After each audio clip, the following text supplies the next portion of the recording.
This is it, y'all. It, y'all. This is it, y'all. It, y'all. This is it, y'all. It, y'all. This is it, y'all. Surely it, y'all.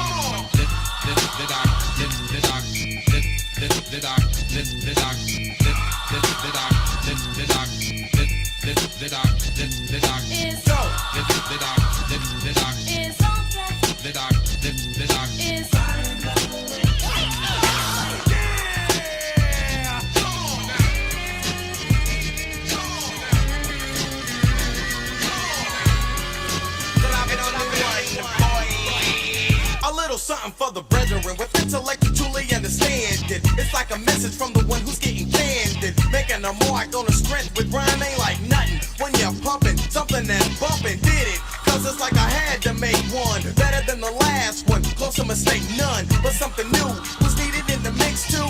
Make it as lethal, so lethal that I would think you couldn't be made to invade certain areas, no other jurisdiction. But that was fiction. As you progress and you're enlightened, and the better you're writing by never biting, you're exciting to the crowd. Club, congregation, a gathering. Homies in the street, they'll be thinking you OG. Smooth, wordy example of how I'm living. I get in this prime, pumping records that'll blow your mind.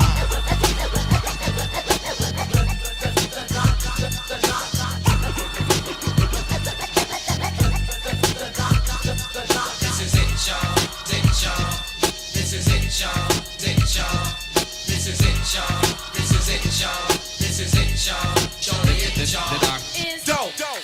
I would have been down with rock, but I'd be broke by the punk. I'm opening up my trunk to reveal that living it up, my life is like a story. Yelling it, cause nobody else is telling it. Checking it, always getting paid, cause the rap is sort of a twist between what you needed and what I mean. What I mean by twist, now you gotta listen. Never assume it is negative, cause I'm upon what you've been missing. So in total, this is one of the many styles of an artist. Hard it may be, but not my heart, it's just a portion. Couple salty water in the ocean. Rocking it was the notion, this means I needed a potion. So I asked the doctor, D.O.E. could he comply? Looking at me with a grin, he shrugged his head and said, why would you ask me a question? Knowing you knew the answer all the time, I'll make the records you can give us that'll blow their mind.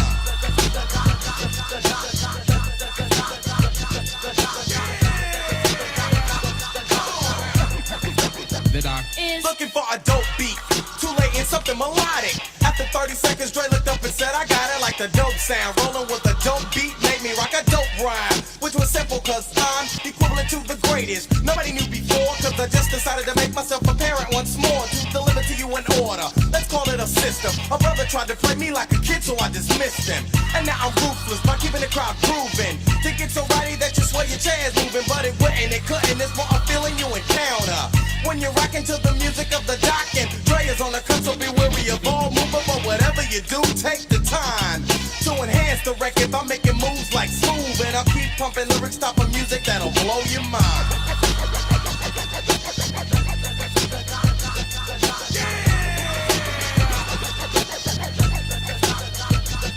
This is it, y'all. It, y'all. This is it, y'all. It, y'all. This is it, y'all. It, y'all. This is it, y'all. It, y'all. This is it, y'all. It, y'all. This is it, y'all. It, y'all. This is it, y'all. What's good? Let's get at it. Y'all don't understand why I take so long, bro. I do things before I come on and hit the air. You know, I'm on the phone, I do some stuff. I give it a little bit of time to get people in here. I'm watching the numbers. I know where I need to be. If everybody came in early, I'd probably start a little early. But if I get on the phone, I'm gonna talk to the money. Now, you figure that one out.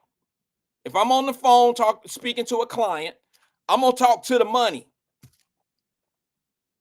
Now, I think everybody on here, 90% of us will understand exactly what I'm talking about. If you ain't no money, don't worry about what time I start. That's all I'm saying about that. Now, we gonna start the day off like that. We gonna start it off like that. It's Wednesday. Everybody want to try to get through the day. Don't come in here messing my day up. Shit, it's Wednesday for me too. What's good with everybody? Some people just like to antagonize, just like to tap dance on your last nerve sometime. Damn. What's good with everybody, man? Let's say hi to everyone. That's right, David. Fuck it. Just for the hell of it, y'all can blame Twin for this one right here. Hold on 1 second. Let me. David Herring is my man. 100 grand right now for giving me this thought. You put it in my head. So blame Twin and then David Herring. You can blame both of them.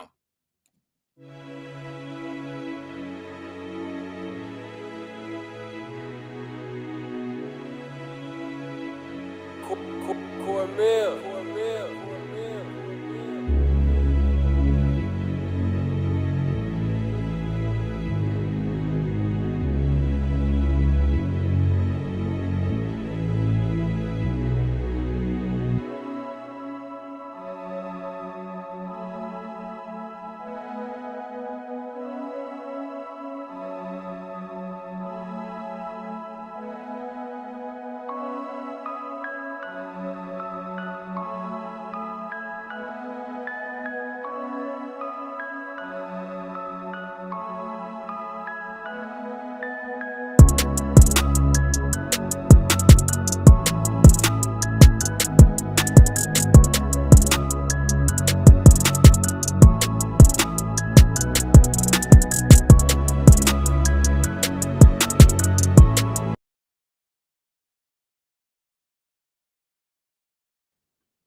This is it, y'all. This is it, y'all. This is it, y'all. This is it, y'all. Surely it, y'all.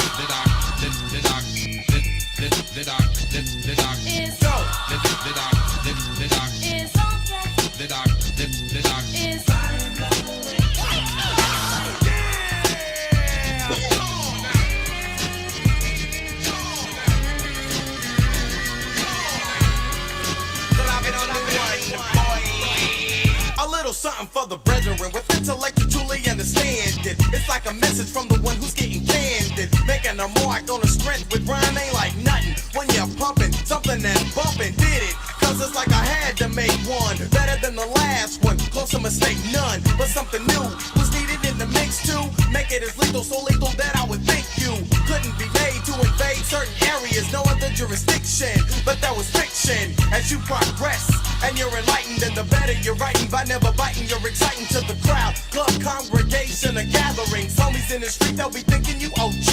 Smooth, wordy example of how I'm living. I get in this prime, pumping records that'll blow your mind.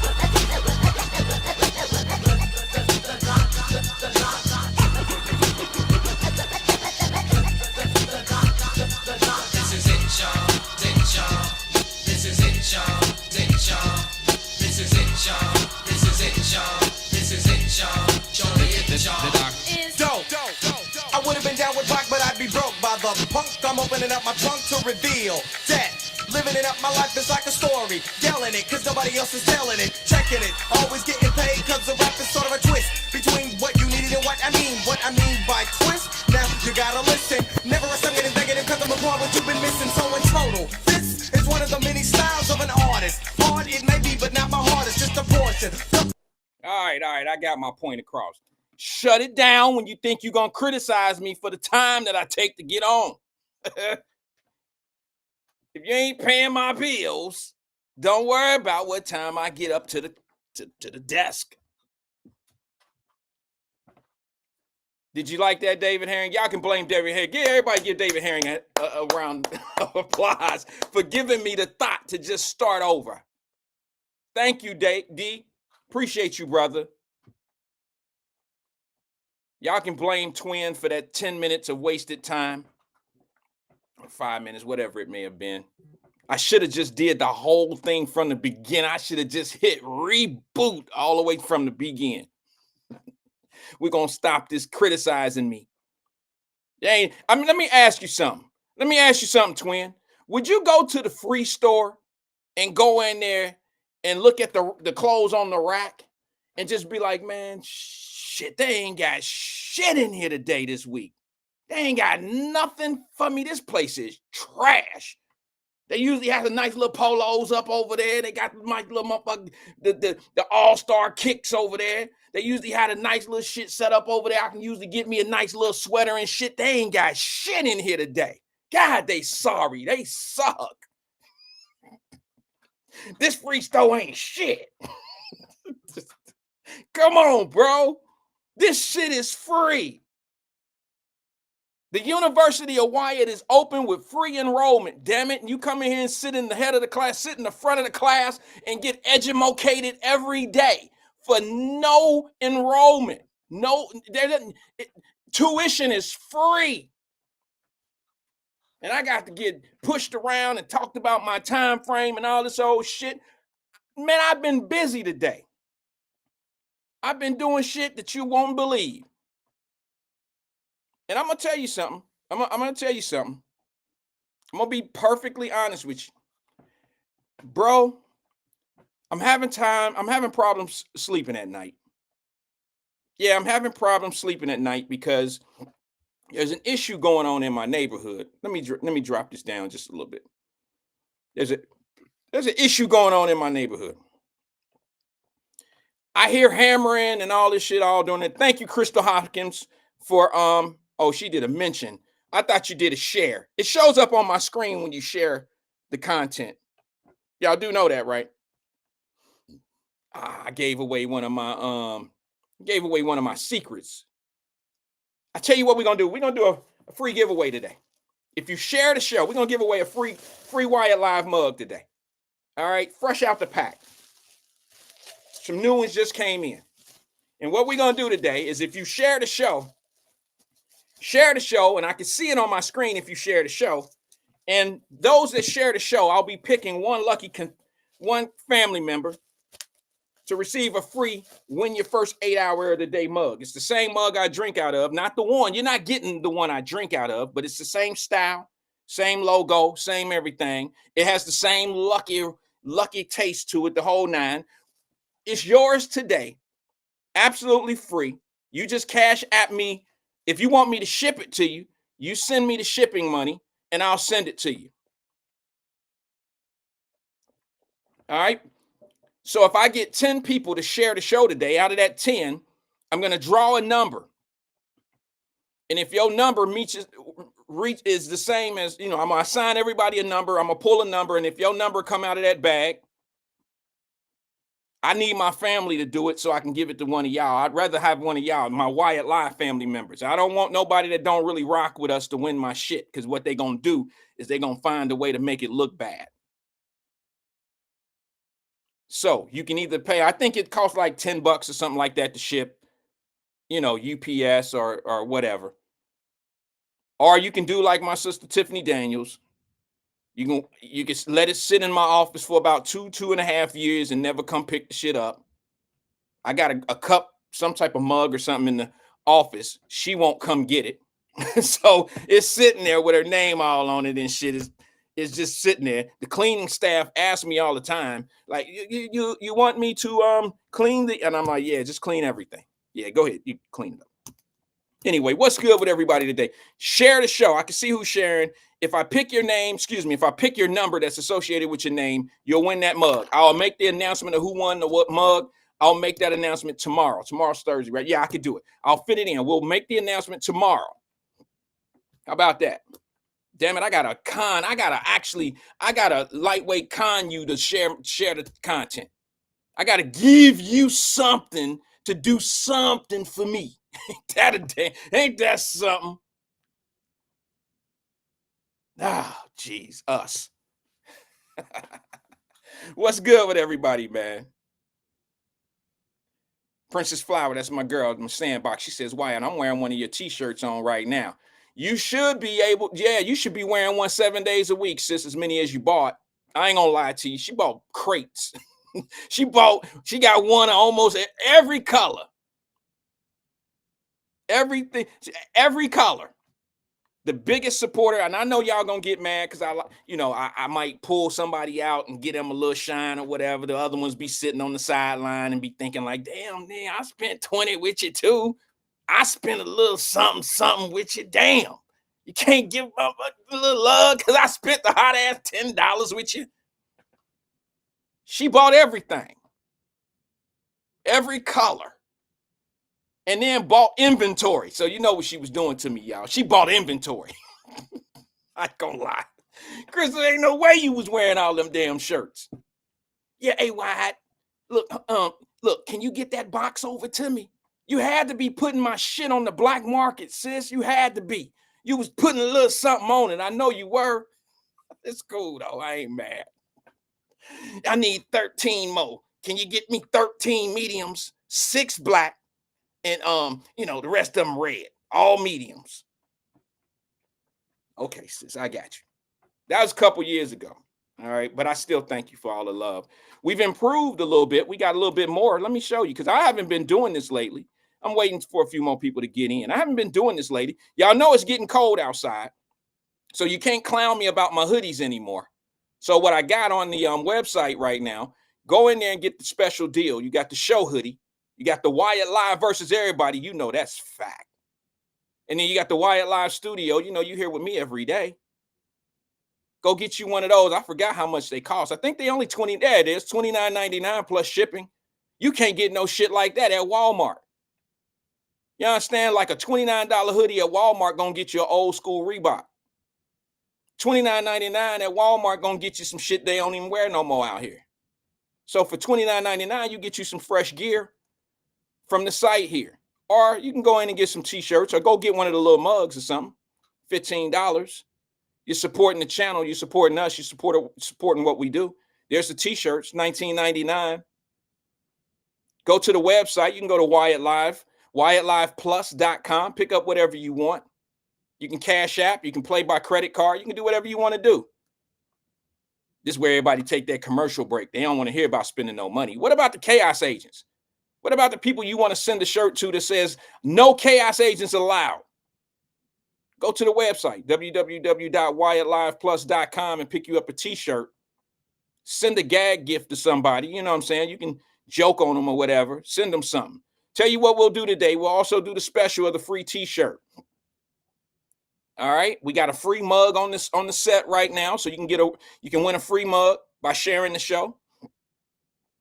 And if you go up to www.WyattLivePlus.com and sign up to be on our email list, you'll put your name in the basket of winning a t-shirt. We've given away 5 t-shirts already. That's the Wyatt Live Classic t-shirt right there. You heard me? Y'all know why I said you heard me? Because I'm in my New Orleans mode right here, because we're going to talk today about some things we didn't talk about yesterday. I want to talk about 50 Cent a little bit, his new studio. It's in Shreveport, Louisiana. I was going to talk about it yesterday, but I ran out of time. I only talked for about 4 hours yesterday, and I couldn't even fit it in. That's a damn shame, isn't it? It's a shame that I couldn't get all of it in. I couldn't get it in. Princess Fox said, I gave some away for Christmas. All right, good. That's what's up.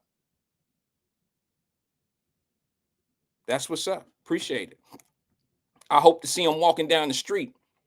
Let me tell y'all what Mr. Jones told me one time, when one of my mentors growing up. Somebody broke into his house one time. You know, when you live in a neighborhood and people know what you do for a living, if you live in a bad neighborhood, this is why people with a little bit of money move. They get out of the neighborhood. And we're going to talk about that a little bit today, because I got some things on my chest. You won't find the smoker's jacket over there, David Herring. You won't find a smoker's jacket. That's a good idea, but I don't have anything like that on the site. All right, I tell you what, you should get you a smoker's mug. Get you a mug and you know, do what you want to do with it. I don't know. I don't know. I'm not a smoker, so I can't really use your imagination. But anyway, talk a little bit about neighborhood, things of that nature. We're going to do a little bit of that today. Got some really good stuff I want to share today. I'm almost out of time already. I started late. Yesterday, I didn't get to the 50 Cent studio conversation. I'm going to share a little bit of that today. I got a problem going on in my own neighborhood because I'm listening to hammering when I get home. Hammering. Pop, pop, pop, pop, pop, pop, pop, pop, pop, pop, pop, pop, pop. And it's because everybody in my neighborhood are getting new roofs. All right. We built this house 10 years ago. All right. It's been 10 years this year.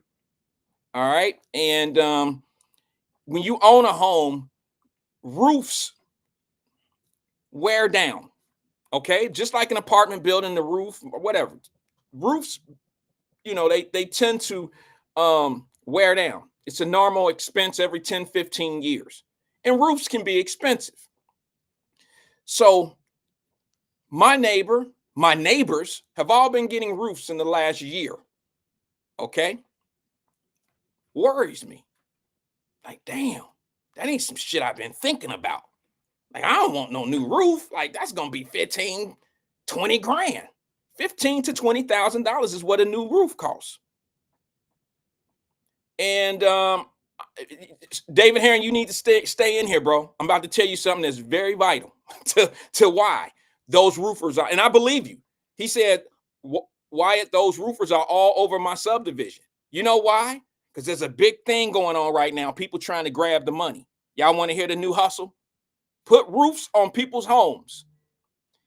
I'm going to tell y'all something today that's going to be very, very, very important that you pay attention to what's happening in America. It's not just happening in the city of Cincinnati. It's happening down in Florida.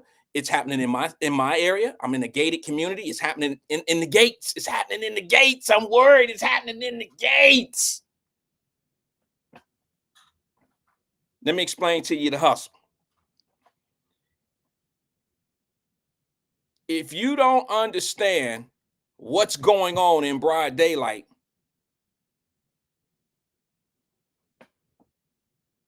you might get it after this conversation.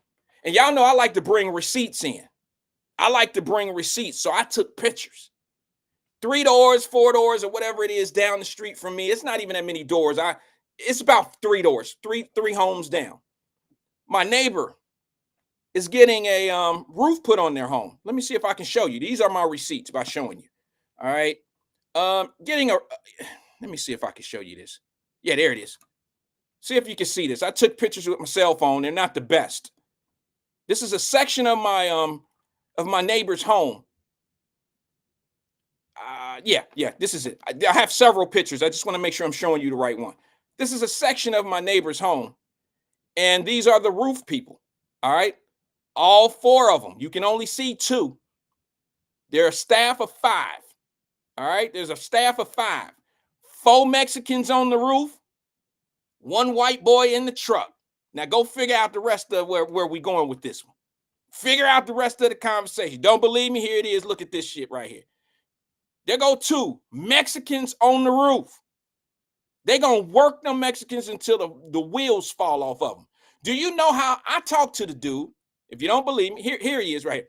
I talked to the dude who was sitting in the air-conditioned ass truck. I shouldn't show his face very long because they might sue me. That's the dude sitting in the air-conditioned ass truck, right? No, this is in Cincinnati, Dave. I'm in Cincinnati right now. And he actually was aggressive in a certain kind of way, like giving me all the shit that I don't know. Maybe he didn't know exactly what he was telling me. But I'm just going to be honest with you. Shit. I'm just going to be honest. I got everything I needed out of that one conversation. We'll send the sales rep out here. We'll send the inspector out here. And we'll have your roof on in 6 hours. Oh, that let me know right there he ain't got no Americans other than the dude sitting in the truck, because can't no American company put no brand new roof on from wood to shingles in 4 hours. Because he said it's going to take us 2 hours to do the cleanup, 1.5 hours to 2 hours to do the cleanup. You going to put a roof on in 4 hours? And I know he's telling the truth because I watch him put on about 4 or 5 roofs in my community, in my area.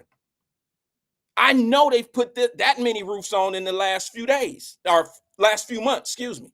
Over the summer, I watched them put up about 4 or 5 brand new roofs on the homes. And I asked him, I said, brother, let me ask you something. This is the dude. Let me act like I'm talking to him, bro. Let me act like I'm talking to him. I asked him, I said, brother, let me ask you something, man. See, he seemed to be a cool little dude. He was giving up way too much information, though, but I said, let me ask you something, bro. How much is it ranging? He said, well, shit, let me grab my phone. He grabs his phone and he's looking at the quote of the current roof that they're putting on. Okay. And he gave me the business. He gave me the business. He was like, oh, this one right here is 16,000. We're doing this one for 16,000. And now, I'm like, damn. Everybody in the neighborhood, it's around that time. Okay. We built this house 10 years ago. And usually roofs stay on for about 15 years before 10 years, you might start getting some shingles and some problems or whatever.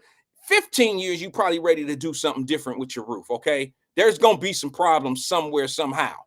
Now, I just had my roof inspected 2 years ago and it checked out. But the hustle is, and he put me on with it. He said, let our guy come out.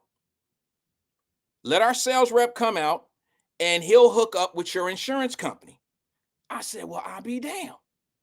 He said, yeah, what we'll do, you'll pay your $1,500 deductible and the insurance company will pay the rest.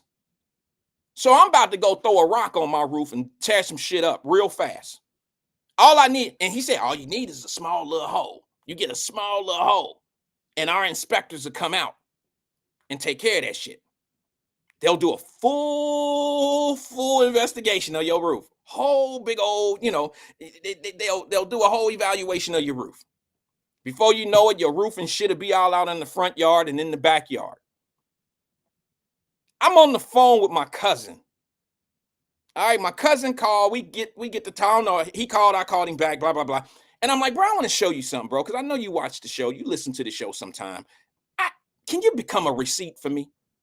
So we on FaceTime, and I'm like, bro, I'm about to walk down here. I want you to listen to this shit right here, bro. I want you to watch all these Mexicans on the roof down here, bro. And I know they're not legal. I know they're not legal. I know they put it like this. First, I know they're not union workers.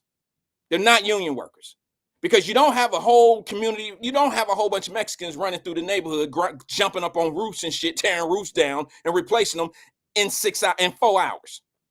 A whole house, 4 hours. So who jobs they taking? We'll get to that later. So I called my cousin on the phone with me. I said, bro, listen, man, I've been wanting to do this. I'm going to do it while you on the phone, bro. Can you verify? Just be my receipt. Now, my cousin lives in Louisville, Huddy Hood. Y'all know. So I'm like, I want you to hear this conversation. I want you to look at all these dudes that's on the roof, bro. They up there. It's hot as hell outside. Now I'm in Cincinnati. It's hot in Cincinnati. It ain't scorching, but it was scorching over the summer. And they asses is all up on that roof. They look like they out in the field. You know them hats they wear.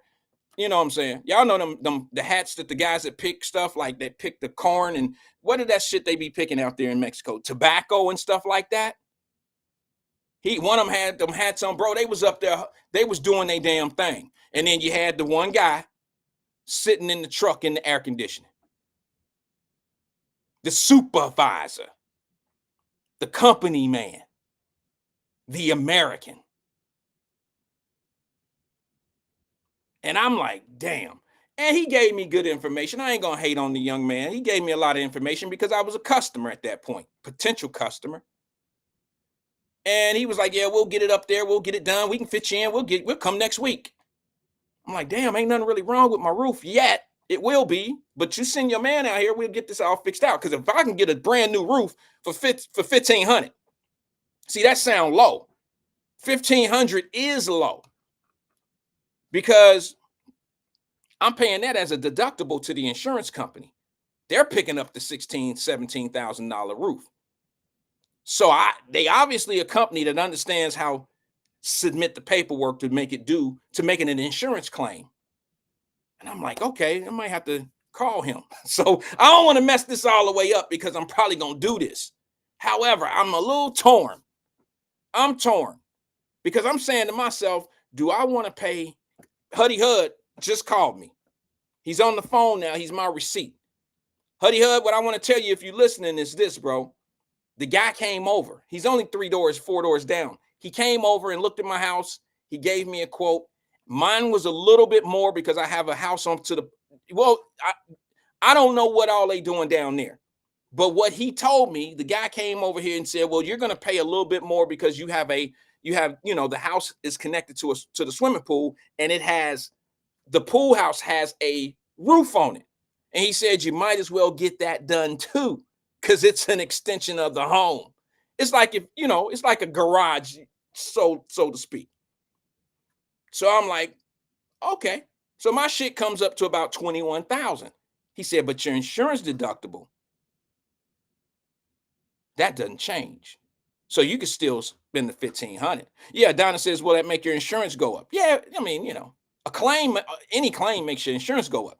But I don't think I'm gonna pay $21,000 in premium over a 1 year period or a 5 year period. I don't think it'll go up that much. It will go up. Yes, you have a valid point. But I'll just take my chances, damn it. And if it go up too much, guess what I'm gonna do? They already know what I'm gonna do. I'll change insurance companies. Fuck it. You want me to pay 20% higher rate than normal? So now I'm understanding why all my neighbors are getting brand new roofs. It's not a coincidence. They part of the hustle.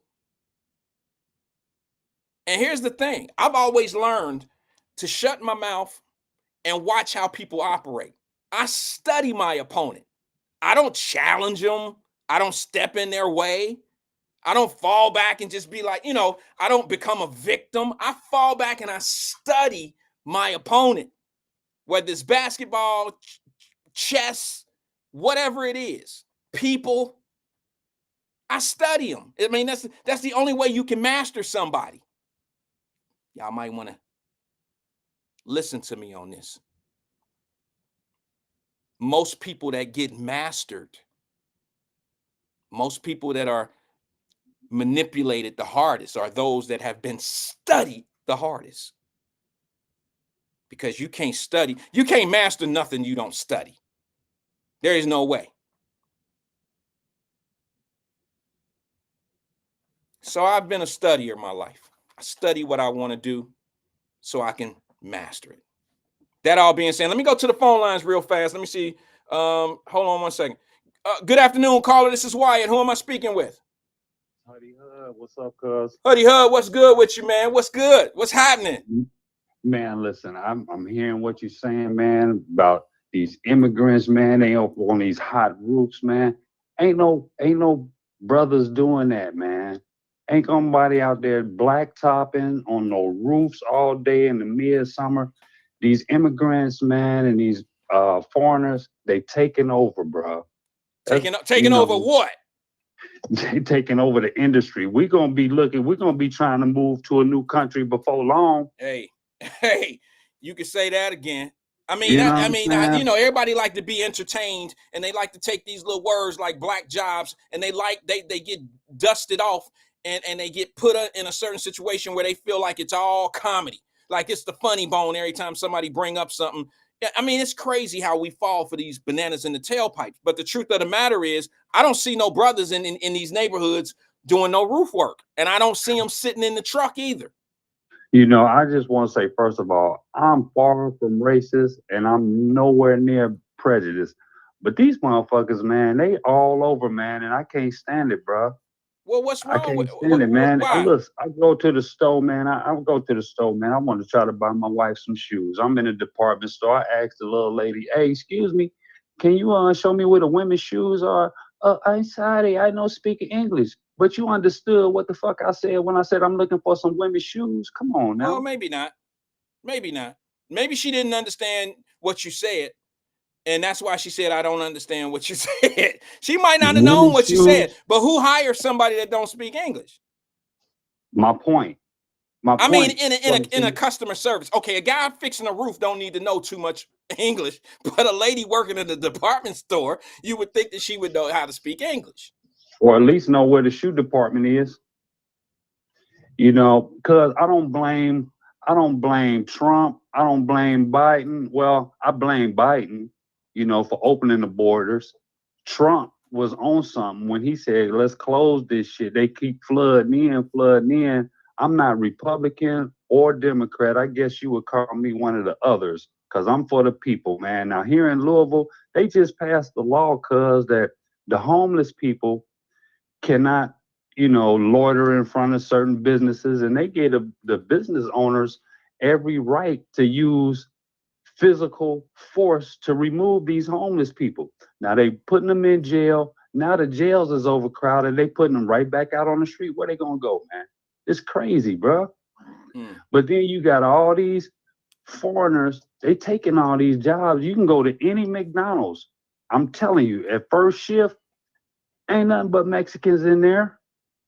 Yeah, you might see one little black dude running around like he don't know what he's doing and shit. But I mean, we're not sticking together because our people are not sticking together.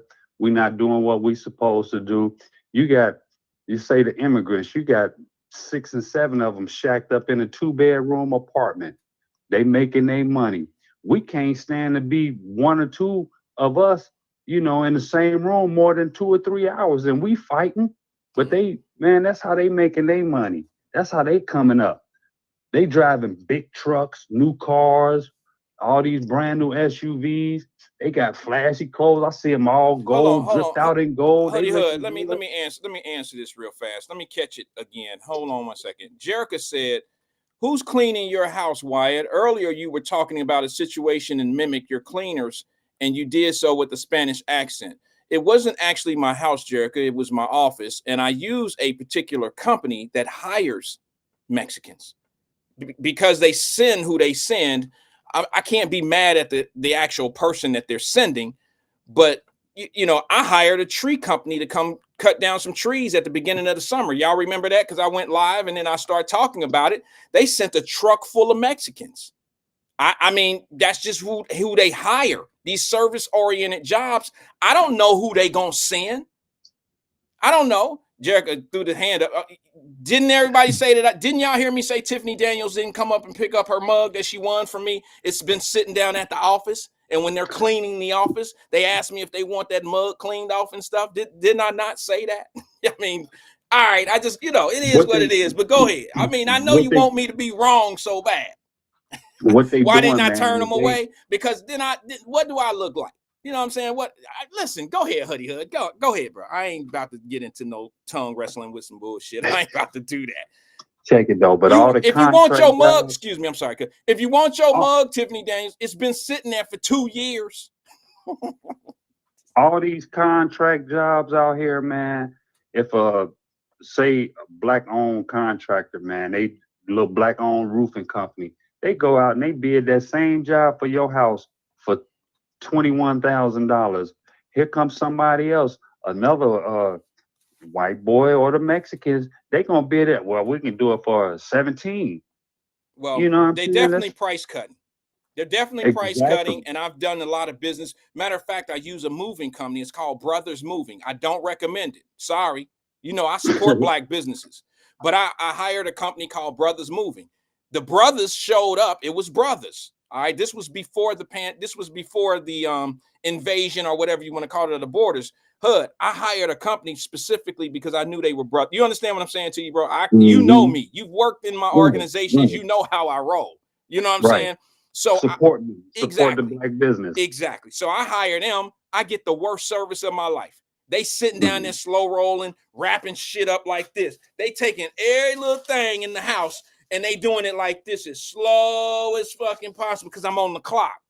And here I am supporting your business. I'm about to pay you good money, but you want to take advantage of me because when you roll up to the crib, you think you got a bumpy on the log and you think you're going to just charge me and overpay me. And that's how sometimes we do each other, bro. Instead of doing good business, you want to try to, milk me. And I'm like, damn, you see all my car, you see what's going, they see, how it is over here, Hoodie Hood. You know what it is. I do. Now check this out. When you talk about lazy and poor service, man, I had some electricians come to my crib one time, man, to do some work. Now they doing their little sockets, doing all their little check. 2 of these niggas that was over in my crib, man, they decide they want to go and play on my chessboard. I look at them like, hey, man, what y'all doing, bro? No, bro, come on, man. Yeah. Come on. Don't treat you know what, bro? And then you reach out, you want to do right. You want to pick us. You want to do what we need to do to help each other thrive. You know what I'm saying? But it's like this. I've always said this. If I go to a black-owned store, I do not ask for a discount. Do you understand what? Right. Like, I ain't about to hit you with the, oh, come on, bro. You got them for Right. 130 and shit. Listen, your ass go to Foot Locker and Finish Line every time you go in there. You don't go in there talking about some, oh, brother, the Jordan's 169. Damn, can't I get $10? Man, I got 130 for you. They ain't hearing that shit at Foot Locker. So why you bringing that shit to me?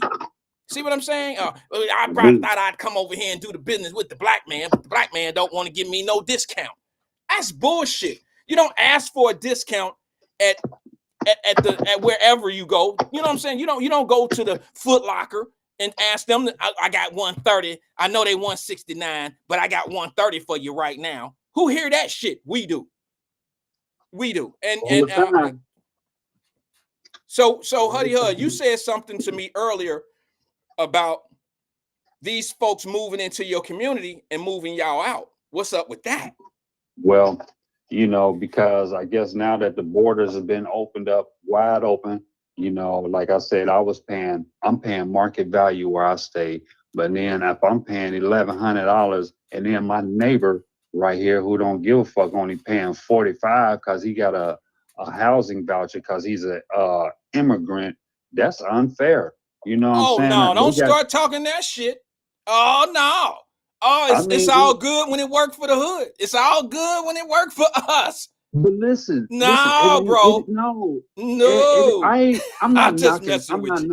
Messing with you. I'm messing with you. I could dig it. I ain't knocking Section 8, man. It's a good thing, man. But if you take advantage of it, man, if you do get a place, because where I was living in Parker Hurstbourne, man, it's supposed to have been a really, really, really nice area in Louisville. Anybody know about Kentucky, know about the Parker Hurstbourne, man. It's a huge ass community, man. But now that they accepting these vouchers, man, they just letting any and everybody in and they not giving a fuck, and it just went right downhill, bro. I had to go.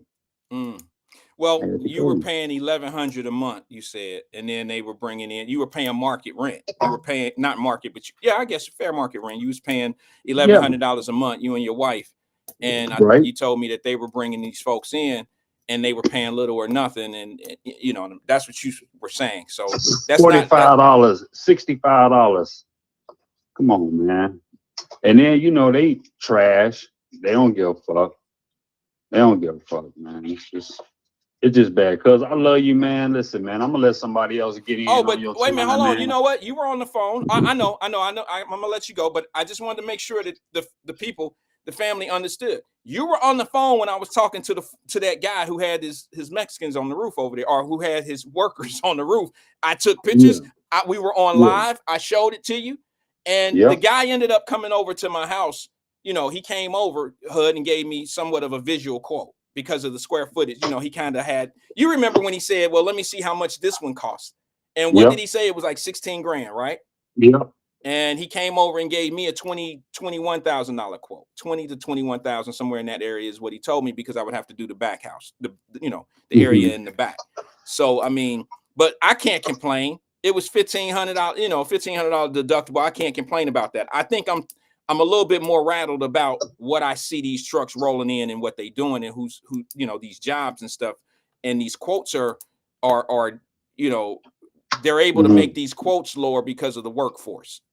Because of the work, man. They hiring like 9 to 10 of these guys, and they don't mind doing the work because $500 a day to them is lovely. You know what I'm saying? Yeah. Well, it is what it is, bro. I mean, I just say if I could find a black-owned, roof company, I'll try. I don't know. I don't know if I'm, I don't know how I feel about that, because if you hire if you hire someone and they send who they send, I'm saying? They send who they send. I mean, I can't be like, it may not even be the same guys every time. Right. I got you though. I got you, cuz. Look, man. I love you, cuz. I love your show, man. Ditto, brother. Everybody stay safe. Have a good hump day. You know what I'm saying? But I'm a holler back though, man. All right, man. You have a great day, Huddy. Thanks for tuning in. Thanks for engaging with us today. For sure, bro. Appreciate it, Peace. brother. All right, man. Take it easy. Yep. Sorry. I can't stand that noise. Y'all know I can't stand that noise. Let me see what we got going on in here in the chat. Let's bring up a little bit of that. I got to go back a little bit. Jerica said, I'll say this. If you don't want to support immigrants taking the jobs, I intentionally don't hire them. Okay, well, you do you. But if you hire a clean maid or clean service or whatever, and when they show up, I mean, trust me, in the phone book or on the map, whatever you trying to hire, it don't say in here, it don't say we got immigrants. It don't say that. They send who they send. I mean, it is what it is. Any service, or if you call a tree service, hell, I call Johnny's Tree Shop. I don't know who coming. That's just how it works. It's a service-oriented business. Linda Reed, what's up? That's my girl. She said, I hired a black company to do some work on my rental. They want to take a break before they even started. They were all late and left early. They didn't work when it rained. Okay, sorry, the screen was. They didn't work while it rained. Working on the side, I can go on and on and on. I got you. I understand. Oh, what's up, E? Emmanuel came in. He's answering Jerica. He said, Jerica Vaughn, I guess the Democratic convention was powerful last night. I don't know. They must be having a side conversation or something. Or maybe he said that because I'm not talking about the Democratic convention. He might have jumped in late because I started this conversation. I get it. Trust me. I already understand. I understand where he is. Trust me. I know where you at with it, E. The convention is so powerful that I won't talk about it because they're so great over there. Got it. I understand. Got it. Who else? Let me see. CK says Emmanuel Livingston, real talk. All right, CK. Ross says it's two of y'all. I quit. Oh, he must be talking. Oh, yeah. He talking about Alethea and Dominique. They jumping his ass. You know that. You don't want to do that, Wyatt. I don't know what I don't want to do. I missed it. Stephen Speed says I used a black roofer. He had a Mexican with him. I ain't saying that. Hey, they should hire him if they're gonna allow that stuff to go on. That'll help their service. I can tell you that now. I wish Brothers Moving Company would hire some because the brothers they sent over there to me was horrible. Ron Tucker said you speaking on 50 Cent today. Yes, because it's very important. 50 doing some stuff that I totally support. Davis Denise, what's up, sis? She says DNC had straight chaos on the outside with 231 different groups protesting. Stop supporting war criminals, blowing up kids. Fuck out of here. That's what she said. FOH. Jerica says again, live with intention. If one is concerned about not employing immigrants, I'd ask the contractor business owner if man, ain't nobody doing all that, man. You don't even think to do that. First, I mean, I'm not trying to be funny, Jerica, but nobody, I'm not about to call like the tree company and be like, hey man, I need 3 trees cut out my backyard. Make sure you send Americans. I mean, number one, it sounds crazy. You shouldn't have to say all that. That's like saying, okay, tree service, I want y'all to Johnny's Tree Service. Okay, I need 3 trees cut down. Make sure you don't send no black folks. Make sure you only send white guys, or vice versa. I don't even think like that. But once it hit Jerica, you turn on once something happens. It's kind of a reactive type of thing. Like I'm not proactive when it comes to that. I don't think of it like that. If you call Mary Maid, I don't expect Mary Maid to send a Ford Taurus over full of Mexicans. I just don't expect that. All right, it's just what it is. Tiffany Daniels says I'm about to hire some Spanish workers. I'm trying to. He must need some work done, some good work. Davis Denise says 50 cents investment is very important. Davis Denise, I'm shocked that you say that. And the reason why I'm shocked that you say that, Marquetta, is because you don't like 50. And I don't like everything about 50 either. He knows how I feel about him. I mean, I have a somewhat of a relationship with him that I feel that he respects my hand at what I do. I respect his hand at what he does. We're not friends, but we have some people in common. So I have access. And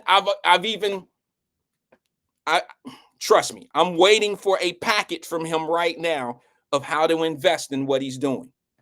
I'm going to spill it out there. And you know what? I might share it with the family. Some of those that really might be interested. I don't have time for bullshitters. I don't have time for people that want to clown the show. I don't have time for people that want to play, bullshit ass games. It's only going to be for those that I know that I can trust will be serious. Because when it comes to things, sorry guys, I'm coming to the phone lines. I promise. Black Not Democrat says, "What's good, Wyatt? You talking about black jobs?" I'm talking about jobs. I got a video clip for you, drop. They went into a black-owned barbershop in Chicago. You'll be shocked what they say about those black jobs that everybody wanted to freaking, trip out about. I think you'll be shocked about black folks and what they say about their jobs being taken in their neighborhoods. You'll be shocked. I know it's all fun and games for a lot of people, but some people are really feeling the problems that's going on with them being moved out of their own neighborhoods and moved out of the jobs in their community. Let's see.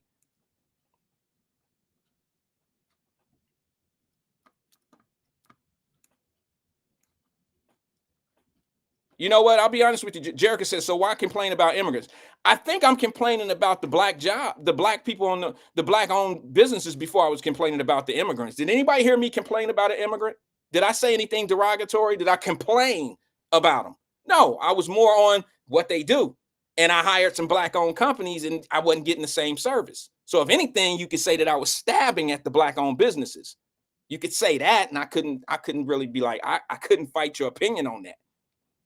But I didn't say anything derogatory about the immigrants. I did say I'm torn a little bit because I would rather deal with, and I'll be honest with you, y'all call me whatever you want to call me, but I would rather deal with a company that looked like me to put a roof on my house. But chances are they're not coming. All right. I've seen how many 5, 6 roofs put on houses in my community. Most of them all have Mexicans up there on the roof. There's always a white dude sitting in the truck. Common scene where I live.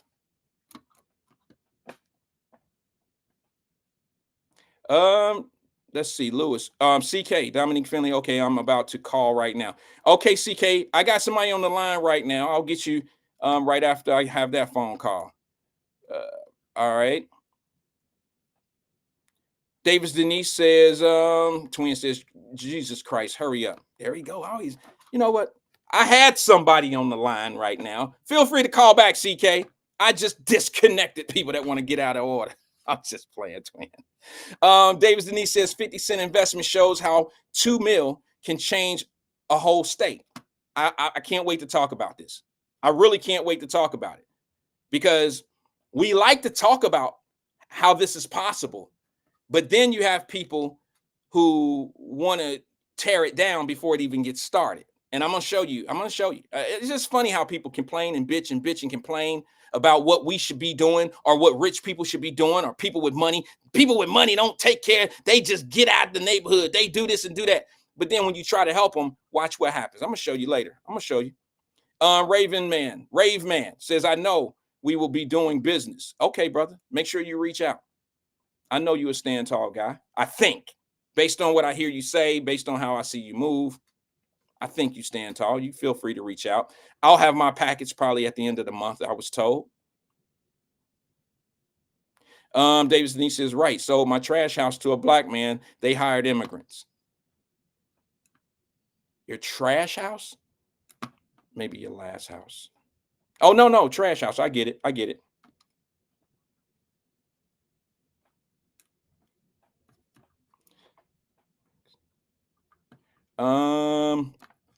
Crystal Powell, what's up, sis? That's Paul White's. Listen, that's my family right there. That's Mama Deb's daughter. Should I be telling your business? Crystal said, "I had a new roof put on my," sorry, hold on. She said, "I had a new roof put on and all Mexicans and white dude collected the money." You damn right. I know. See, a lot of people that don't, they might not even experience what I've experienced and what you experienced. So the conversation don't sound right.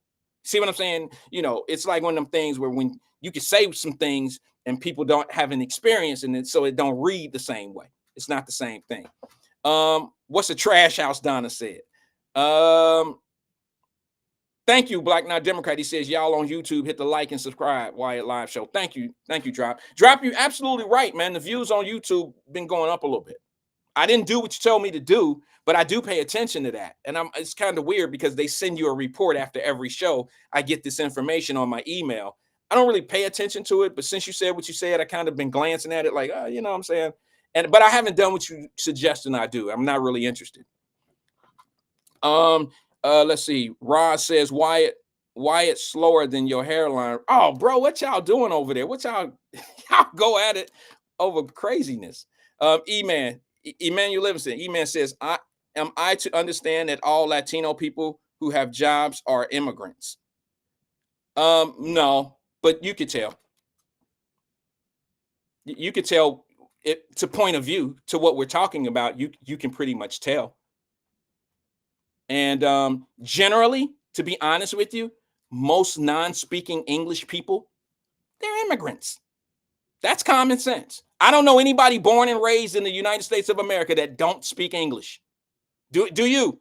Anybody got a neighbor that was born and raised in America who may be in their early 30s that don't speak English and they've been in America their whole life? I'm just curious. If so, let me know. I'll like to interview them and say, where you been for the last 30 years? You don't have no friends. You've been staying in the house. Your parents keeping you in the house. You homeschool. You keeping your culture. Got it. Shalom, shalom, Brother Davis. I was thinking about you yesterday, bro, because I seen a post that you put out the other day. It fits in what we're talking about. Justin Sharp says, Mexicans did my roof as well. You can't tell people nothing. They so caught on their narratives and they so caught into the things that they believe and the disproof that they want to put on you. They don't know. They don't get it. They don't see it. Who did you pay? Justin Sharp. Let me ask you, who did you end up cutting a check to? Who did you pay? I bet it wasn't a Mexican. I bet it wasn't. I bet they put the roof on your house. Yep, he said they started at 5 a.m., done by noon. Yes, sir. 6-hour job, 4 to 5 hour job, 6-hour jobs. All right, I will. I'm on the phone right now. Let's go to the phone lines because Dominique told me to do it. Good afternoon, caller. This is Wyatt. Who am I speaking with?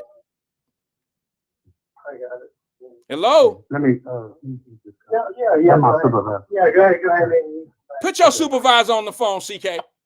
Hey, what's up, Oh, that's man? Twin. Twin, let me talk to your supervisor. No.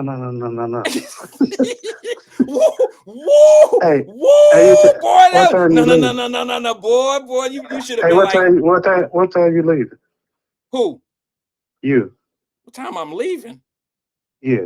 What time you clocking out? Oh, wait a minute. Hold on. You trying to tell me what time I need to be here and all that old shit, bro? I'm going to leave when I get done. How about that? Since you want to get all fly.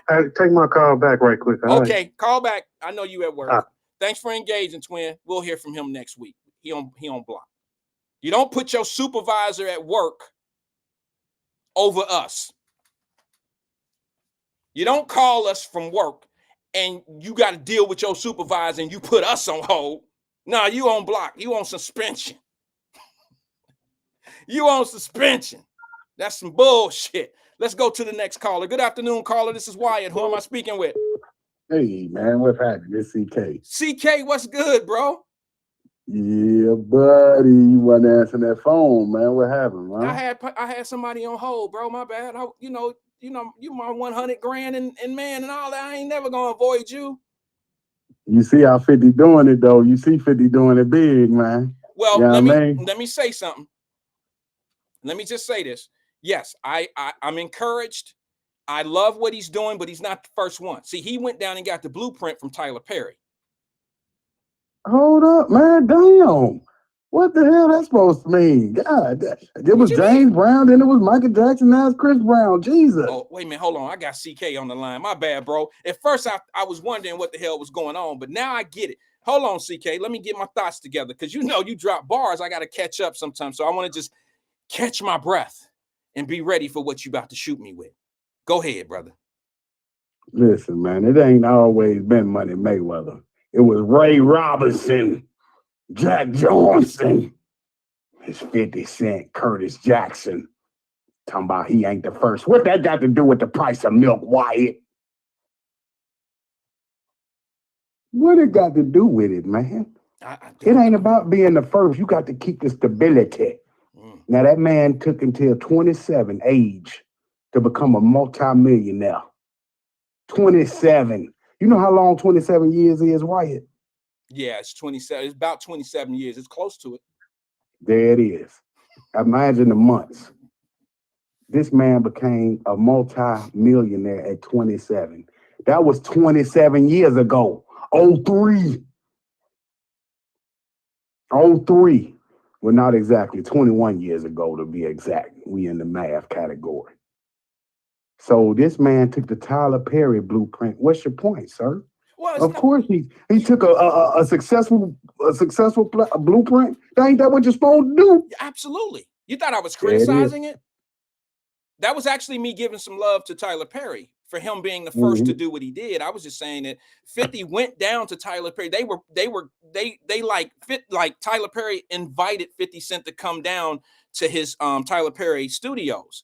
And within 6 months, 6 months to a year, 50 started his thing in Shreveport. Like he, you know what I'm saying? So no, Yeah, I'm not criticizing 50 for doing what he did. And I was actually trying to shoot some love to Tyler Perry by saying, well, Tyler Perry really the first, he's the empire, he's really the pioneer of this type of move. but this the problem, Wyatt, and you went through this yourself as a young man. We out here struggling, right? You 23, 22. You know how it is with them bills. Yeah, yeah. You land you a starring role on a platform, right? Mm-hmm. You 22. Then they tell you when you read the what them things is you read the script. Yeah, yeah. Next year, your wife is gonna be a transvestite. Now you 23, you didn't invest it, you didn't might have bought a house. You gotta make a choice. See what I mean? These young actors are being put in compromised positions because of their young age. See what I mean? It ain't it's easy for you now to turn down 50,000 to put on a dress, Wyatt. But when you're starving at 21, that casting couch vicious, ain't it? I don't know. I've never been on it, but I'm assuming that it is. I'm talking about from what you seen with your eyes on TV. Oh You yeah. see what they doing to the young people? Yeah, yeah. You know, it could be rough. I mean, so how I mean, what kind of advice would you give to the young people that's in no, they might be in a financial bind, but then they offering you a gig, but it's kind of against your beliefs. I mean, how would Like you wearing handle a a dress or situation like that? something. Like wearing a dress. Is that what you're talking about? Something like to Yeah, that yeah. nature? As a young man, cause see, I think they be compromised because they so young and they be struggling. You know how it is, man. Yeah, I do. I do. I know how that is. Having babies, you got babies on the way. Mike got a couple baby mamas, just got married. You know what I mean? It's all that stuff going on. So how do you handle when a guy like Tyler Perry offer you this six-figure deal and you a starring role? And by you turning it down, you might possibly get blackballed, sir, from Mhm. Hollywood. Yeah, Uh, I get your point. I get it. I get it, now, CK. how would you handle that?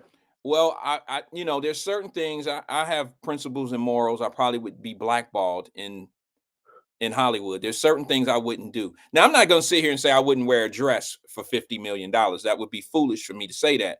Fifty Um, thousand, sir. Let's be reasonable. well, you got to understand. The only reason why I said that is 50 million was the thing that Dave Chappelle was walking away from because he wasn't willing to do certain things that Hollywood wanted him to do. So Sir, he walked. 50,000 is 50 million to poverty people, right? I guess you could say that. I mean, I don't think so, but I think I understand the point that you're trying to make. But Okay. yeah, $50,000 is a lot of money to almost everybody. All right, and there's a lot of things that I mean, there's a lot of things I wouldn't do for $50,000 because I can make 50,000. We all could make 50,000, but it's just a matter of what your principles and your morals are. But for 50 million, yeah, we gonna have to talk. I mean, I might compromise a little bit. It all depends. Ain't no might, man. Stop it, man. We just it all listen. depends I did on what something. it is, Listen, bro. they It all got me. depends on what it is. Hey, I Wyatt, won't I'm do just gonna tell you straight anything. up. They got me, man. They talking about 50 million. I got to put on it. They got me, cuz. Oh wait, we talking I'm about a sorry. dress? I wasn't just saying a dress. Like, okay, yeah, I put a dress on for 50 million to star in a movie. They'll have to But pay me to take it off. I am compromising, but we are compromising our manhood. Well, we are. I don't know. You know you are. Because this picture gonna live forever. And your daughters, I think they'll your wife. I think whenever y'all get the argument, they bringing up that picture. Yeah, I think so. But I think the $50 million, how I would work it would pretty much keep their ass silent from talking shit about me wearing that dress. Yes, because like you said, you could line all the black men up in Cincinnati. The one that don't take the 50 million, he's the one that's gonna stand out. They're gonna be like, oh, we got us one. he's the king. Okay. You couldn't even make him wear a dress for 50 million. Would you wear a dress in a movie for 50,000, CK? 50,000 cash right now? Yeah, for right now, 50,000. It's over, man. I done sold out. You would wear that same dress for $5,000, wouldn't you? Nah. Yeah, you would. Stop playing. I wouldn't do it for 5. Yes, for you 50 would. cash. Stop. You grabbed that 50,000 so fast. I know you'll take 5. It was the way you answered it. Hell no. Yeah, you would. 50 ain't 5. I know it ain't. But for the way you answered it, that 50 felt. I mean, that 5 felt like 50. Just like you said, how that 50 million. I mean, that 50,000 is like 50 million to a impoverished person. Some 5,000 feel like 50,000 to certain people too. But 50,000 is 50 million because you still got a price. Yeah. Well, let's just say this. Let me just say this though. Let me say this about the dress wearing. Look, I don't know how people feel about it. It ain't no big deal to me, but I'm just gonna say this. It isn't the biggest deal to me. All I can tell you is one of the richest black men in America started out by wearing a dress and acting like a woman, and that is Tyler Perry. And he did it all independently. He didn't go get bank loans. He didn't do the things he needed to do. He did plays. And the only way he could survive, I mean, his plays were shutting down and crashing. And the only way that he would survive, he got lucky. He started playing that Medea character and people gravitated to it. And he started selling out shows. To put it all in a nutshell, he just started selling out shows. He became popular for that character. Okay, so. But that's what I'm saying. He turned if the 50,000 turned me into Tyler Perry, I still sold my soul to get where I'm got to be. He still had to give up his morality. Well, I don't know if that's selling your soul, but I think he did what he had to do to get to the next level. Some people don't agree with that. Some people do. Some people say that most people in Hollywood have done exactly what Tyler Perry did, and that was put on dresses in some of the films that they played in, and some of the prominent people some of the people we look up to in the film industry have worn dresses. There's only a few of them that's talking about I ain't gonna wear no dress. It's only a few of them. This is the problem with doing wrong. If it's wrong, it's wrong. The problem is trying to justify it wrong. When you rob a bank, oh, well, you know, shit, I ain't had no money to pay the rent. So when you put on that dress, just remember, you have sold out because this is the problem you made. When you made that decision, you had gave up yourself. See what I mean? That's why I said the one that don't take the money is the one that stands out. Everybody gonna take the money. No, I don't know if everybody will take the money. There's some people that pass up on the money. Some people just they have biblical beliefs. They have different beliefs. So there's some people that don't take the money. But look, everything is not about the money.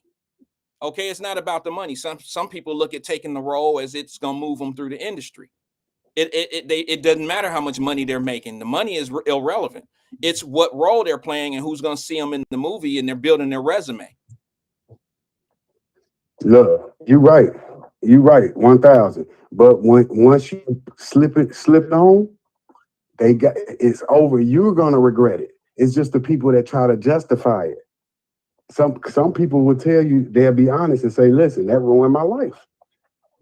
They have problems with that. When you talk to these guys, talk to them now about when they wore the dress then. They're not proud of that. They feel like it was something they had to do to get where they at now. Well, here's the thing. I'm going to put it into an everyday, everybody type of situation. I think every last one of us on this platform, including yourself and me and you and I, okay?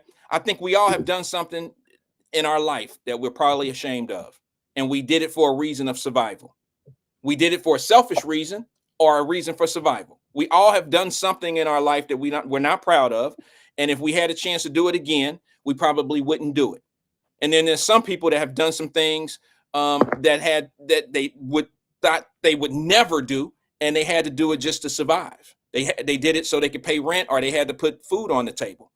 So I get tired of people, because it usually comes from people that talk that old shit, that ain't never really been in those conditions, or really had a lot to lose, or never had anything that they had to give up some morals or principles for to make the ultimate sacrifice. I mean, some people just don't have those challenges. Some people just never face that in life. But then there's some of us that have done it. I've done it. I've done things in my life that I had to recognize later on that it wasn't good, and I would never do it again. Hey, but let's hit them with the ultimate lie detector test. That is the question that you ask. Will you wear a dress for money, right? Mm-hmm. That is an ultimate lie detector test, because like you said, you could believe every man that tell you, yes, I would do it for $1 million, right? So every man say, I'll wear a dress for $1 million. You could believe all that. I think none of them is lying. But how many men that say, no, they won't wear it for $1 million? Then you're going to have more liars over there. Yeah, you don't know who to lie. You know, but who's lying on the guys that said they with the person that said he would wear a dress for $1 million? Is he lying? No, I think the one that says that he'll wear a dress for $1 million, you know, he'll definitely take the $1 million and wear a dress. I think that's probably, you're going to get the more honest answer on the side that says, yes, they'll wear the dress. The ones that say they won't wear the dress, they just don't believe that the $1 million is there. There it is. That's what the internet is about. For all the guys that get on there, I would never. Right? Boy, They we talking don't know shit. what you gonna do unless that money in your face. They talking that shit. If you gave them $1 million today and say you got to wear the dress on Friday, they'll take that check for $1 million, make sure it clears, and on Friday they ass gonna be asking you, what color should I wear today? Because you ain't gonna get that $1 million back. So what color should I pick? You want the flowers on the bottom? You want you want the cut at the top? What dress should I wear today, sir, for that $1 million? That's what they gonna say. So you say most men gonna do that rather than run off with the plug, run off with the money. They ain't gonna run off with the money. They say, yeah, I'm just gonna negate this. Listen, he paid me shit. I had to do it. Yeah, I mean, they're not gonna run off the money. And anybody that knows what $1 million is, I ain't talking about that can imagine what $1 million is. If you've ever touched some real money, you know how much $1 million is, and you know what you can do to better yourself and better your family. And you know, I know people that make worse decisions than putting on a dress and have and go after a whole lot less money than that. You understand what I'm saying? And they doing things to try to change their family's life. And I mean, maybe not even the dress wearing. You know what I'm saying? It's just certain things. We go out and risk our life every day for certain, not everybody, but some people go out and risk their life every day for a couple $100. You see what I'm saying? Right. There's, you know, some people risk their life every day. And you just got to remember, why do I want you? If I'm willing to pay Wyatt to wear a dress, what is my motive behind it? It's because that's what I'm looking for, humiliation. Right? Yeah. What is the obligation? Why do I want you to do this? This is a hypothetical. So, I mean, I don't think that the industry, look, bro, let me just say this. Can I say this? Because I think I know where you're going. Some people might not really want to take this, you know, they're going to take this the wrong way, and that's fine. You know, some people will, you know, we think alike, some don't. I hate it when I hear people, even Cat Williams, as much as I appreciate him, I don't like the fact that he has this notion out here that the industry is trying to you know, take your manhood away from you if a role requires you to wear a dress, or a character where it makes you wear a dress. It's not fair to say that, because there's a whole lot of other things in this world that devalues the value of a man, that takes the value of a man out. You understand what I'm saying? I think I said some of this yesterday about, you know, who talks to a man a certain kind of way. You know, I think the way that men have been treated in this country for the last couple of decades shows me that they're trying to demasculate men. And I don't think it's the industry of Hollywood that's doing it by themselves. I think the fact that men, you know, for there to be a lot more women in college, a lot less more jobs for us to go after on the manual labor side, and a lot of women make more money than men. Now, see, this is where I lose a lot of ladies when I make that type of comment. They think I'm thinking that a woman can't make money. What I'm saying to you is, if the job market is allowing a lot more women in their professions to make a lot more money than men, you have to pay attention to how that makes a man feel when he has a woman. If this country is set up right now to make men not feel as important or as valuable as a woman. And I'm gonna tell you right now, how many women on this program right now want a man that feels weak or acts weak or you think he's weak? How many women want that? Zero. And that's why men end up with bad women, because they can control them. They feel more valuable sometimes with women that they have more than. So they go after women with lower morals, lower principles. You know what I'm saying? They make men, they know that they can control a woman, that they can, that they have more than, or, it's not being smarter or less intelligent. It's none of that. It's, I don't want to be with a woman that controls me every day. And a woman that makes more money than they man, chances are that woman is wearing the pants or is pretty much telling what we gonna eat tonight, what we gonna do today, what we doing this weekend, where we going for vacation, what we doing. And No. Okay. No. Oh, okay. Do you make The more money than woman, your woman, CK? Monique is the breadwinner, but her husband is the king. He runs shit. So you say, if you think that, that's cool. Yeah, that's the problem. Well, Soon as he start running shit, that's when she start having problems. Oh, you got that husband in you. No, when she was her, it was all gravy. Soon as her husband took control of her career, that's when everybody got a problem. Because the husband is she what is it? She bowed. What's the word? Obedient. She obedient. You think that? Yeah, she obedient. Yeah, she's obedient to her husband. I think She's a good wife. I don't think it with your own eyes. I think I see what I see in front of the camera. But I think Monique do what Monique want to do. I think that old playing down to her husband and making him the head of household and all that old shit, I don't think it's quite like that. Wyatt, this guy came in. He made sure that she stopped getting taken advantage of. You're not gonna go around promoting this stuff and they not paying. Listen, man, he make 10% of her pay. He ain't telling her shit. He guiding a career. Guiding a career and guiding a woman, two different things, bro. He's the one making it happen. He's showing her not to get robbed. They robbing her, having her go to all these places. So now let me ask you something. Let me ask you something, CK. If you make $1 million a year and you go hire a bookkeeper to keep your books, who's the boss? You are. But the bookkeeper control your money, right? They're not your boss. The person that make the money is the boss. So just because Monique pay her husband to guide the money and make sure that the career is going in the right direction, that don't make him some so-called head of household just because, he's calling shots. He's calling career shots. We have it in reverse all the time. How many men? I'll just get my check, give it to my wife. She handle all the bills. We hit this the same thing. Right, I understand. So the women that's making less than the men control the household, and the men making less than the women control the household. It's about who the dominant leader. You know what I mean? If she respects her husband. You know what I mean? Well, there's a difference. There's a difference. I mean, you don't have to. I mean, you ever had a supervisor that respected you and treated you good and made sure that you could take off work to handle your family and do things? Just because they respect you and allow you to do normal things, don't mean that they're the boss. I mean, don't mean that you're. You know what I'm saying? Like, you know what I'm saying? Like, yeah, not everybody is a nasty individual because they're in control. That's my opinion. Yeah, I just want you to understand that he's resented because he got her, as soon as he came in her life, he started making it where she get the money she's supposed to get.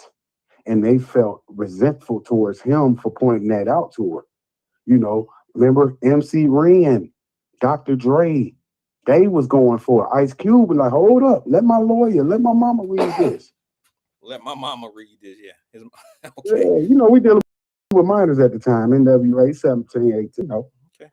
All right, CK, I got to go. I'm at the top, you, bro. Talk to you soon. Thanks for engaging with us. I appreciate it. I'm going to move on to this 50 Cent story, bro, because I think that we'll all have our beliefs. Jerica said something that was on. I understood that. She said at one point my husband was making less than me, and he still ran the household. I never emasculated him. I'm not suggesting that you all emasculate your men, and you may not even do it intentionally. But you said at one point. Key thing there. At one point, you as a woman knew what your man had potential of doing. It's like if my wife made more money than me for a year, I don't think she would look down on me. She know that I might have hit a rough road, a hard patch in the road. She know that maybe something didn't work out in the industry. Something's going on. You see what I'm saying? It's not necessarily she know she didn't just get a dude that is an underachiever. It's just at one point things just slowed down or not working well or whatever. But I'm going to tell you something. We do it to ourselves, ladies. You don't have to do it. You may not even understand that you're doing it, but our subconscious, our conscious tells us when you say certain things, you may not even meant how we took it. Do you understand what I'm saying? There's a clip of Ike. Y'all remember Tina Turner and Ike Turner? Remember when Tina was starting to blow up at the end of their career? Ike was doing a lot of drugs. That got him in the head a little bit more. But my point is this. Remember that scene where Tina Turner is in the booth and she's singing? And Ike is like, sing this like I told you to sing it, Tina. And then she said, well, Ike, I wrote the song. Of course I know the words. And he was getting in his feelings because Tina was taking off. And she made one comment. She said, I'm trying to sing it, Ike. I'm trying to help. I'm trying to sing it the way you want me to sing it, Ike. I only use this today because I just seen it today. I seen a clip on Facebook about it or at some of these platforms. And she said, I'm trying to help out, Ike. I know the words. Where did he go with it, ladies and gentlemen? Ike caught feelings because she said, I'm trying to help it out. I'm trying to help out here, Ike. He said, what you trying to help Ike? Y'all hear that shit? She trying to help Ike. His feelings got in there. She didn't really mean to say like she trying to help him be better. And she didn't mean it like that.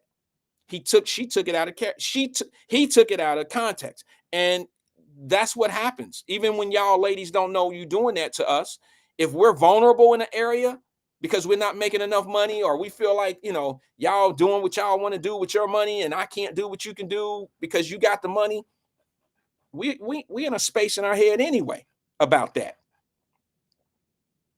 I'm going to tell you right now, ladies, my personal feelings, just putting my feelings on the plate, I'm not going to let my wife out hustle me.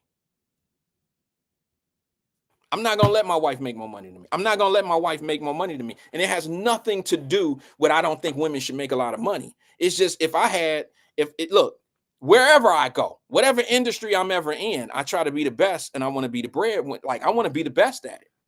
If one of my first jobs, there was a sales force. The reason why they have salesman of the month, salesman of the year, is to outshine your other competitors. Maybe not outshine them like be a better person, but just be a better salesperson. And when my wife says, hey, we should go to the Bahamas this week or next week or whatever. You know what I'm saying? Look, Mama Deb here. Paul Wyatt made me a very strong competitor. If we working on commission, my job was to try to, and his job, some of us would be like, look, I don't care what everybody else doing. Some of us want volume. Some of us want like, we're going to be the top seller. We're going to sell the most. And then some of us looked at it like Paul told me, look, you don't have to sell more than everybody. Just outgross them. That's more important. So they selling 10 units, 15 units. Paul and I selling 5, but we're outgrossing them. Who's more valuable to the company? See, I had to look at things a little bit different because my name ain't ringing up there with guys that got 15 and 20, but I'm doing 10, but I'm outgrossing them. I'm making more money for the company. Who you think the company going to look at as being more talented? Well, that's what you think, Dominique. She says, Wyatt, a marriage/relationship is a partnership, not a competition. It may not be a competition in who look the best. And I'm not saying that it's a competition on who makes the most money competitively. I'm saying I'm coming from a perspective of I'm going to make enough money where my wife don't have to ask me for anything because I'm going to take care of it. Let me ask you this, Dominique. when you sit at the table with your husband or your boyfriend or whoever you have, your significant other, when the check come, who do the waiter or the waitress get a check to? Who that person hand the check to? Because I always get it. I don't, if I'm sitting, when I was in Nashville this weekend, I got about 5 checks sent to me, set in front of me every time. They never set it in front of my daughter. They never set it in front of my wife. They always set the check in front of the man. So y'all can't have it both ways. Anybody ever done that? Have they ever set the check in the middle of the table? Where my fellas at? See, ladies will lie about this shit. Ladies won't tell the truth about this because they want to be right. They don't want my point to be valid. But the truth of the matter is, when the waiter or the waitress always come up to the table, can I get y'all anything else? No, we're good. Just need to check. Right in front of me. Right in front of me. And I don't have a problem with it, but that's why I want to make more money. Because I don't want to turn to my wife and be like, you know what? It's fucked up out here right now. You know what I'm saying? Shit short out here, baby. You think you can get this one? And in order for me to live like that, I got to do better. I have to be a few steps ahead. And that's why I need to make more money than my wife. Because when certain things come, you drop my car off at the dealership, who you think pay? You understand? Who you think pay? $1,300 maintenance fee. Who you think? You think my wife gonna turn to me and say, hey, I got it? No, she ain't gonna say that shit to me. I don't know how y'all living. I don't know what y'all relationships are like. Maybe y'all take turns and shit. Maybe there's a schedule on the refrigerator, who paying for dinner or whatever. But I don't have that. We go to Kroger. When we work in Kroger, I know my shit better be in order. It's on me. I gotta pay me. Tuesday night is trash nights. That's what I do. I pick up the trash. I take the trash out to the curb. That's a regular shit. So that's why I got to be on my shit. I know what my responsibilities and my obligations are. And to be honest with you, my wife graduated before I did. I have not always made more money than my wife, and she's been a breadwinner and employed before I was employed. I still had 2 or 3 semesters. Shit, I probably had about 4 or 5 semesters to go before I graduated. She graduated before I did.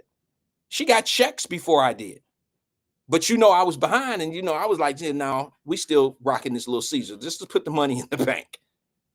We'll put the money in the bank, and then we'll do some other stuff. We're not going out to eat because we can afford it. No, you can afford it, damn it. I'm not looking at it like that. I'm a man. That's just how I feel. Now, you could say what you want to say. Maybe that's my downfall in life, is being too much of a provider. But my daughters have never called me and said, if they call me about an issue, it's usually not their issue. It's our issue. No. So I'm the only one. Fellas, y'all got to come to my bat. Y'all ain't gonna come to my bat?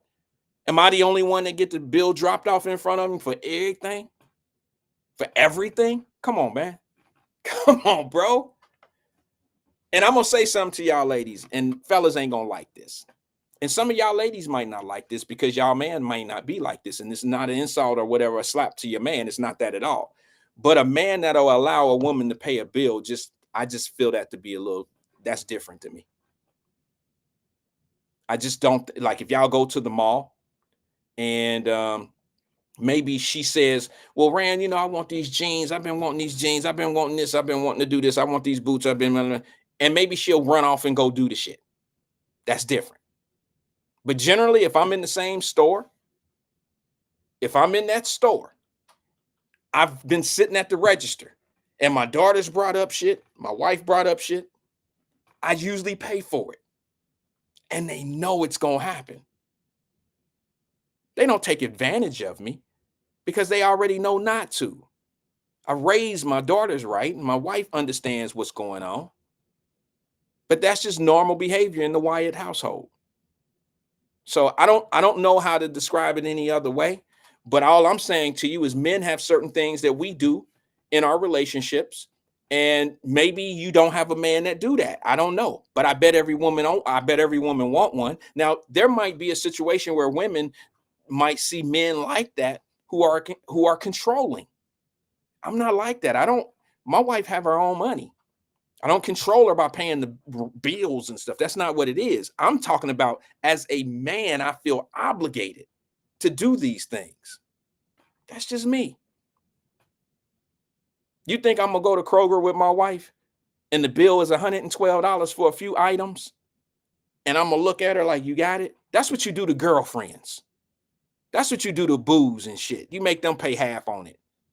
You make them put their money up. That's not what a man of the house does. That's just not what men do. What's up? Alethea says, I'll pay for anything for mine. He deserves it all. See what I'm saying? What happens is this. Now, y'all didn't misunderstand what I was saying, because somebody like Alethea will do this. My brother Donnie, he gonna pay. I already know he gonna pay. He gonna pay for shit.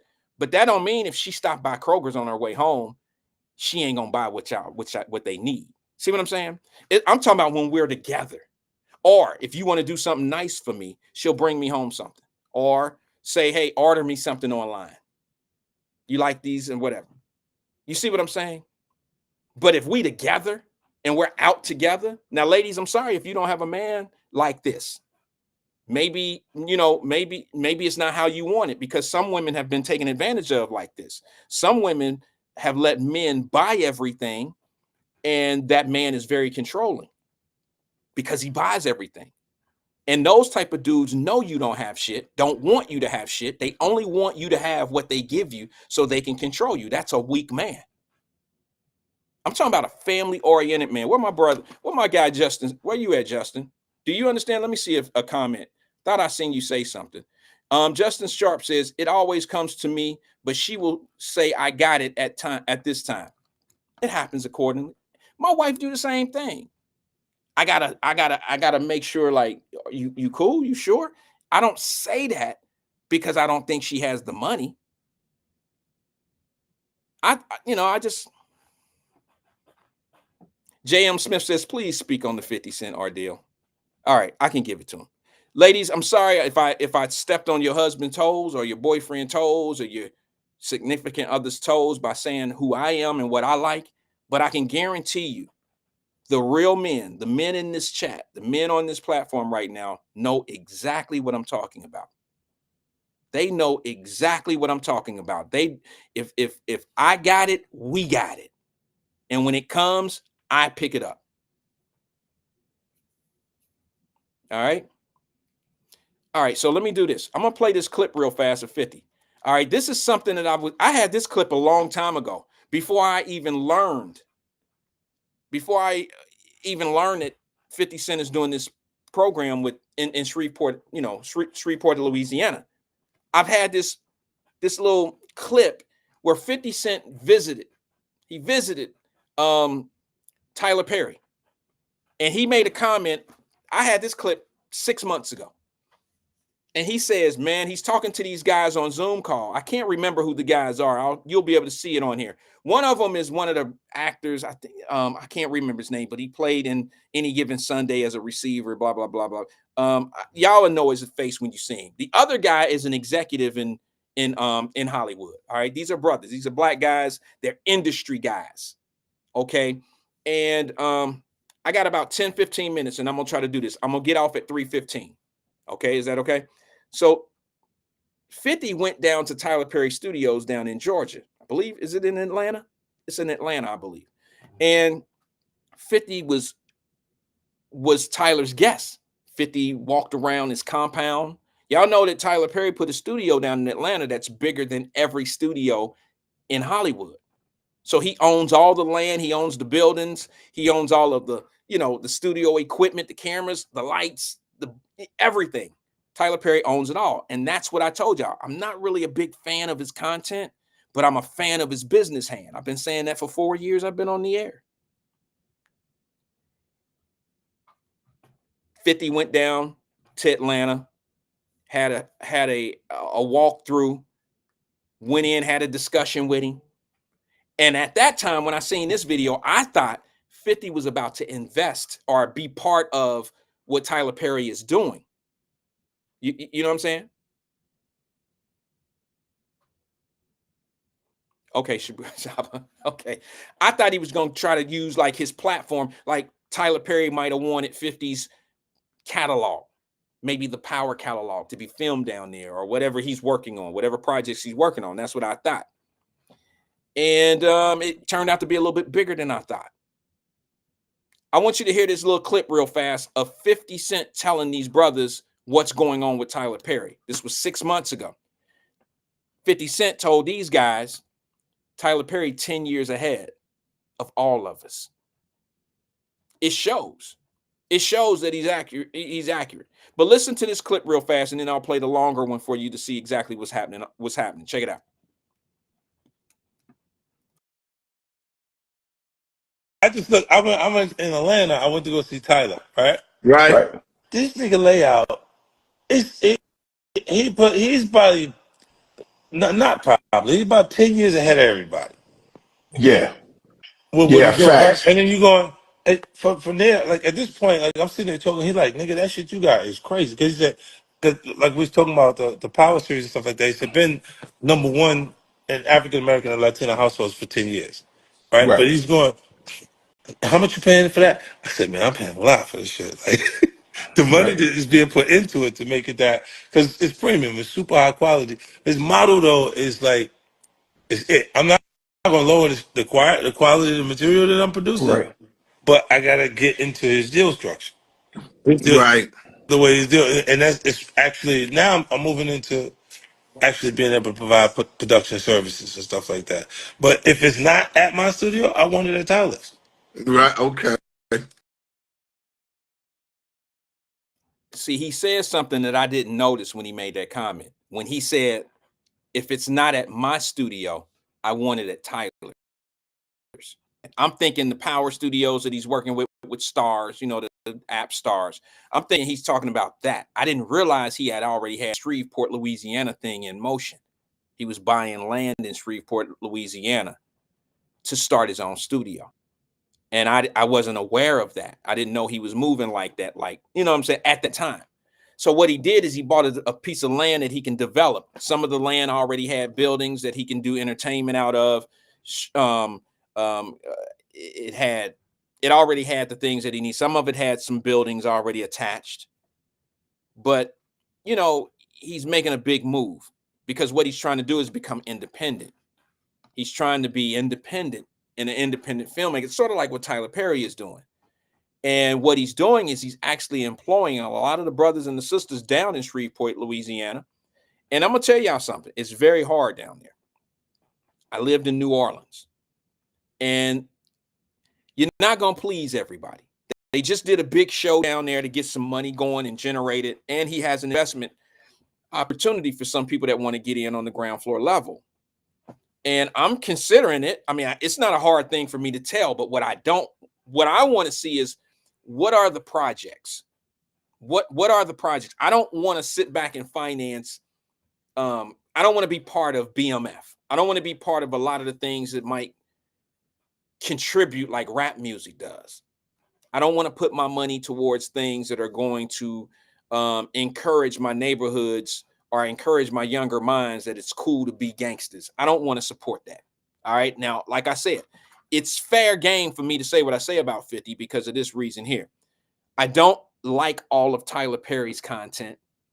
I don't like all of 50 Cent's content.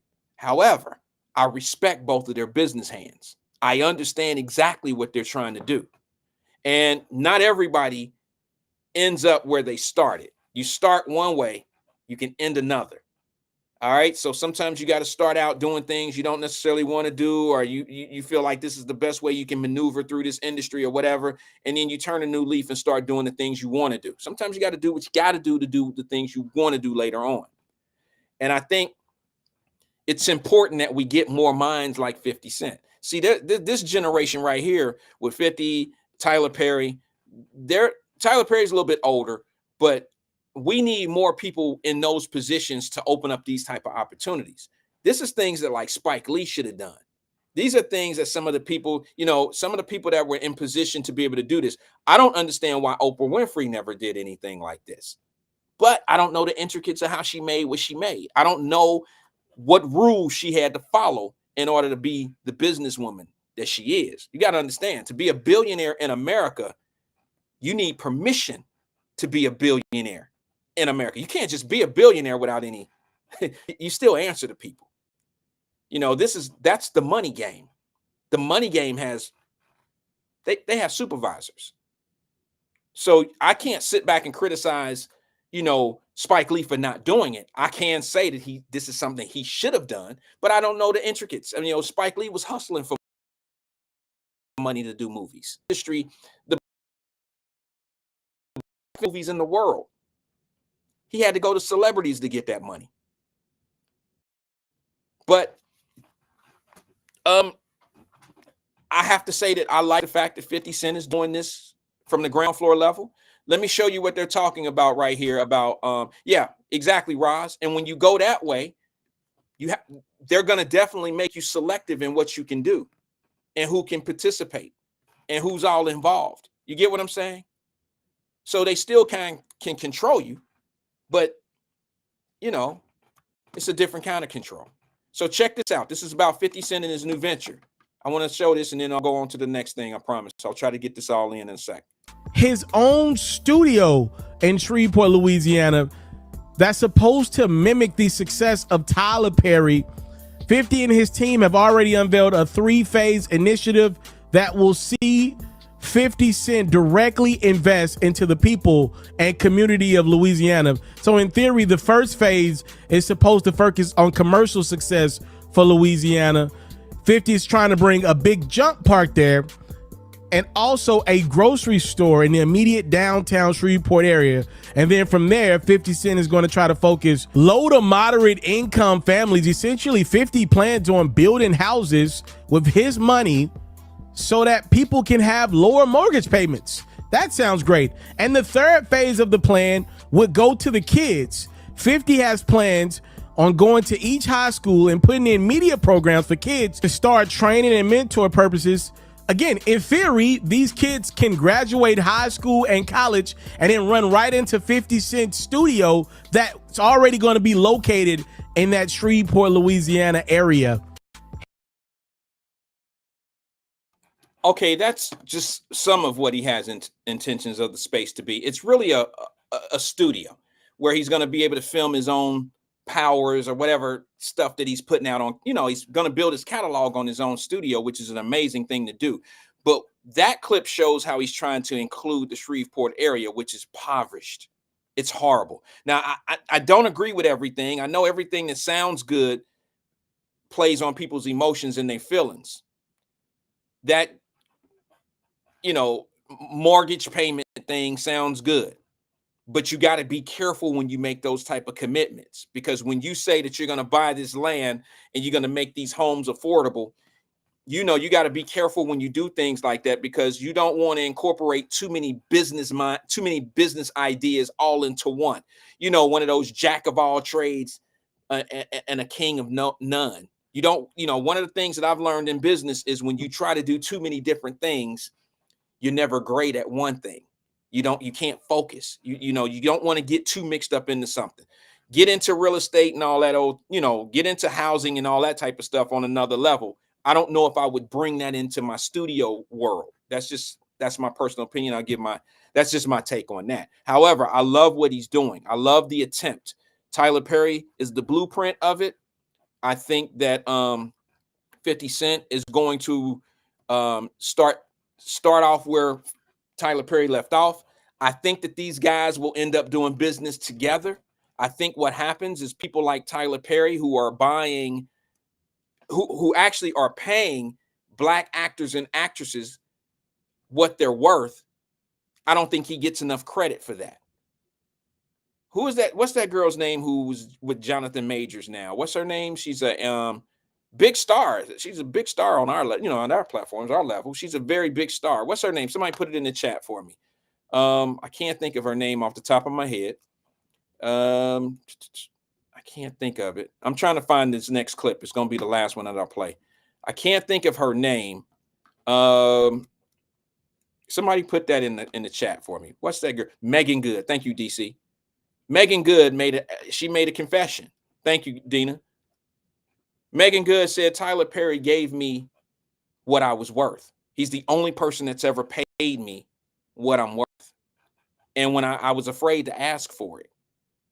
Thank you guys who put Megan Good in there. I appreciate it. She said, I was afraid to ask for what I, and I was like, wow, that was interesting. But anyway, Megan Good got paid, and the guy that's married to the girl from the two twins, Tamara and Tamara, whatever whatever their names are, that guy said that Tyler Perry paid him more than any studio for any production has ever paid him.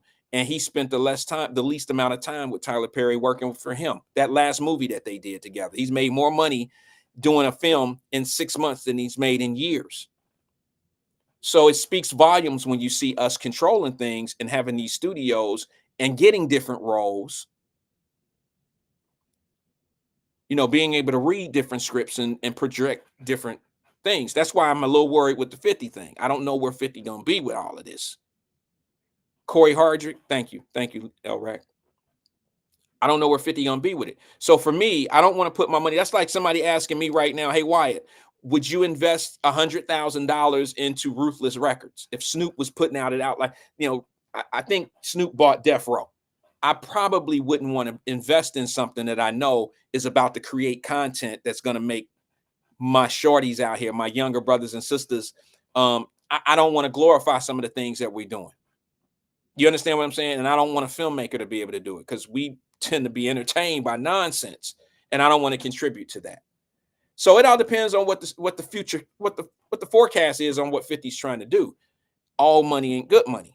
So I don't know if I want to do anything in that. I'm not suggesting that I'm not. I'm just saying that's part of my decision making. I appreciate it. Now, not everybody's happy. This is the last part of it.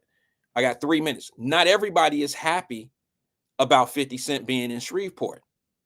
Some people are complaining that he's in Shreveport. They're mad because they're not part of the project that he's doing. They're saying that 50 is trying to take advantage of the people in Shreveport, as if, even if he was, I'd be like, damn, still you bring an opportunity. It's better. And I know Louisiana dudes. If you're a Louisiana dude, I'm sorry, but I took a lot of shit off y'all for 3 years of my life. Now, sometimes, I'm a very patient man. Now I feel like I can say what I want to say. I always could, but now I feel a little bit better about being in the position that I'm in. I'm definitely going to say some shit. Y'all not the easiest people to deal with. You're ungrateful. You want everything to go your way, but you don't want to put nothing in on it. All right. I mean, you think you're cool. You act like Brooklyn dudes. Y'all act just like New York dudes with a Southern accent. Y'all feel entitled. You think you cool because of where you from. And now you get somebody come in there with some real money, some real opportunity. And like anything else, if you can't check it, you're going to wreck it. And that's the problem with a lot of people. They'll find anything and everything wrong with what you're trying to do when you're trying to help. That's why I don't help a lot of people these days. Because no matter what you do for people, you're never going to satisfy everybody. And if you're doing things just to satisfy people, you'll never win that. Do it from the heart. Be genuine when you're doing it, and it'll go a lot further for you. You'll feel good about what you did. Don't look for the cheers and the thank yous. Just do it because you feel like you're supposed to do it. So this guy, he's a rapper, one-hit wonder. I don't want to disgrace him. He had a hit, went off to jail, and now he wants to talk bad about what 50 is doing. So before I get out of here, I want you to hear what he's talking about. It's nonsense, but this shows you how ungrateful people could be and how they make arguments make sense. They try to make it sound like 50's such a bad guy for doing what he's trying to do. He's bringing, I'm going to let you hear it because there's a lot of things that he's not telling you about why 50 is working with the police in Shreveport. This dude probably don't need protection. 50's projects need protection. Check it out. How the fuck you supposed to be a nigga that's a part of hip-hop? You throw a motherfucking concert in Louisiana and don't book no Louisiana legends and put no bankroll in no Louisiana legends pocket, but you pay the police $500,000. What type of bitch ass shit is that? Nigga, you ain't fucking with my city, nigga. You taking advantage of my city, nigga, cause shit cheap and shit costs way less than it costs where you from. Pause that shit real fast. The reason why your city is so cheap is because of you. The reason why it's so cheap to do anything in Shreveport which is a nice city if they allowed it to be nice. The weather is great, palm trees, close to the beach. The reason why Shreveport ain't shit is because of guys just like you. You the reason why it's fucked up. You the reason why it's cheap. You're the reason why the property is what it is cheap. You're the reason.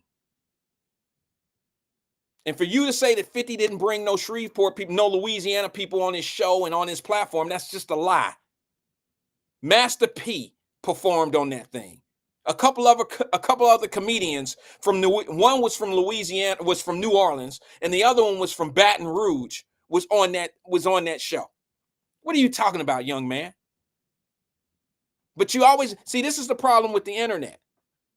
This young man is going to go off on 50 Cent for bringing business to Shreveport, and he's mad because 50 had a budget of $500,000 on his project for security and policing.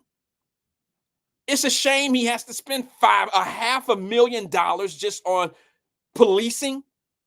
You do know when you do big shows in cities or when you shoot a film in Cincinnati, you do know that they do have to pay the city to do it.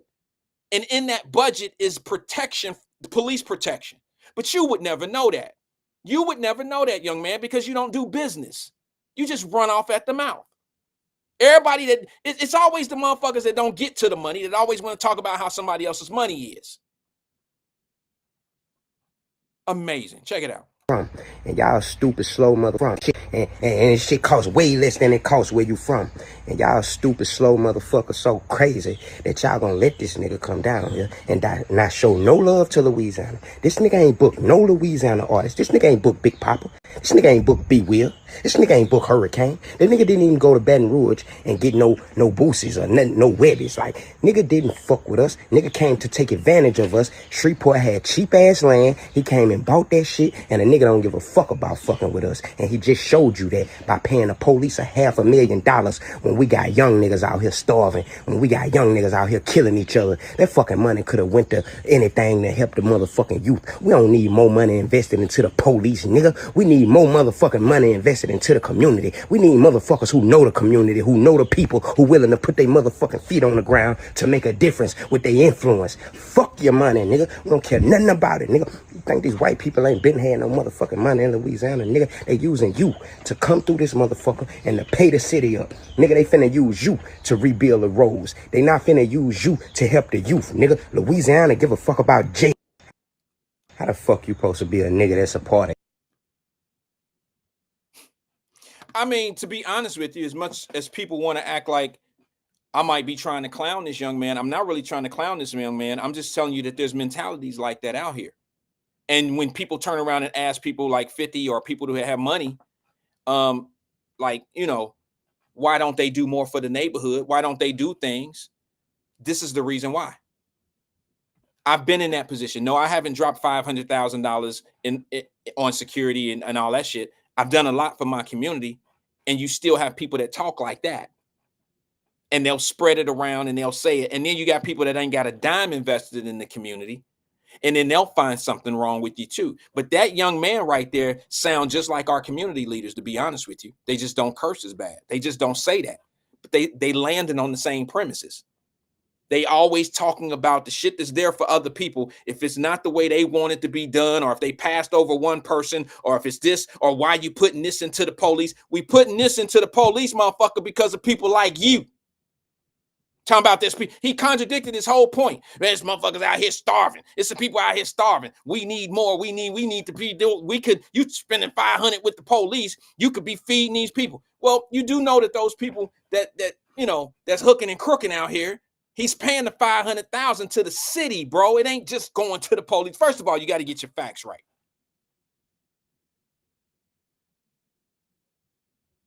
$500,000 was the cost to be able to come to the city to do what you're doing. There's no way he paid $500,000 strictly to the police. The fee.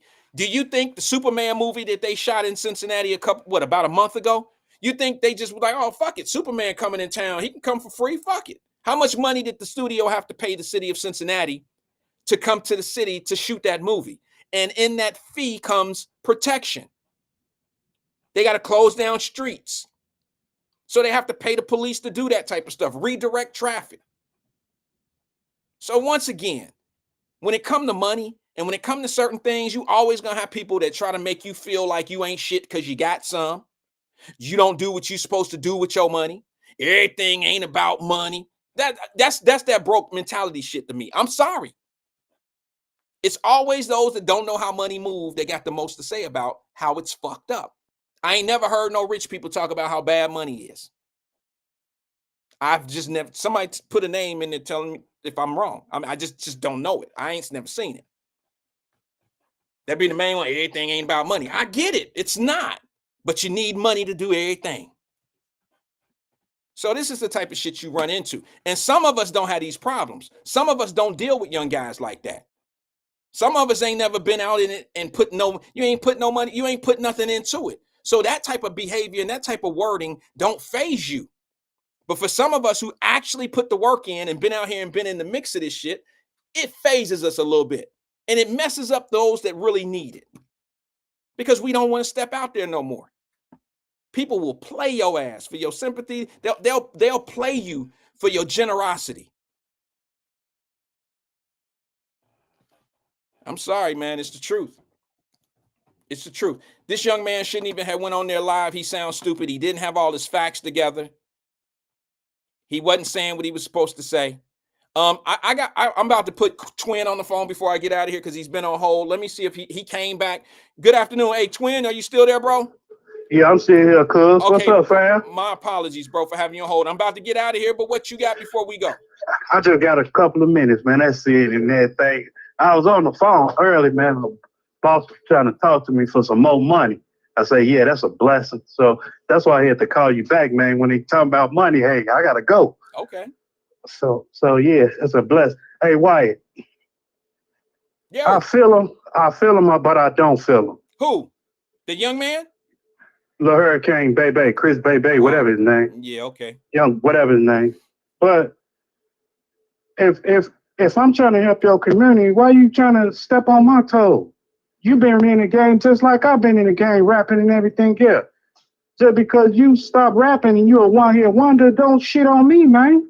That's some hate stuff, man. That's how we can't never get along for niggas like that. You've been in the game just like me.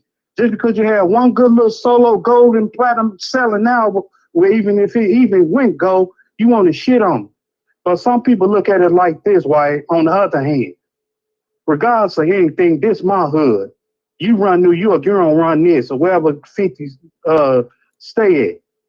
And some people look at it just like the immigrants coming in Chicago. He looking at it like that. Probably, or maybe. No. Or maybe he just a hating ass nigga. Well, either way it goes. How is that even equating to the immigrants are a liability? 50 Cent is an asset. So they're not even the same. Yeah, it is. Look at it like this, man. Look at it like this. Okay. We've been doing this. We've been here, Louisiana, New Orleans, whatever, for so long. All of a sudden, you want to come here and try to put something here and everything, or try to take over and get credit and all that type shit. They don't have anything. They don't have nothing.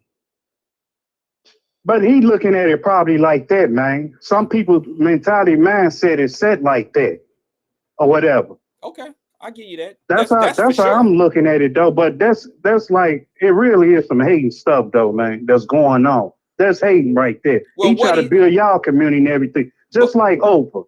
She came to Hopkins Park in Kankakee. It's a little country town in Kankakee, about an hour from Chicago. Mm-hmm.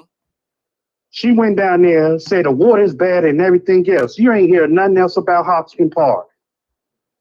What you call her? You never hear nothing. Why you never hear nothing about them Africans over there at her school when they getting raped and all that? Why you ain't never hear nothing about Michael Jordan and stuff, people getting killed over his shoes? You know why? They part of the elites, man. Just like you said, them billionaires and everything else, there's so much they can say and do. It's a cutoff limit. Like just like Jay-Z. If Beyonce really want to get with him and them elites want to get rid of Jay-Z, only thing I say, remember that girl in the elevator, Becky with the long hair. Remember that? Yeah. Beyonce, take that $20 million a year, that divorce alimony you got, every time you cheated on y'all been together. Hey, remember that 20 years y'all been together? Each year she get 10 million for the long as they been married together. So that's how the system. Once they done what you done with. One more thing before you go. Okay.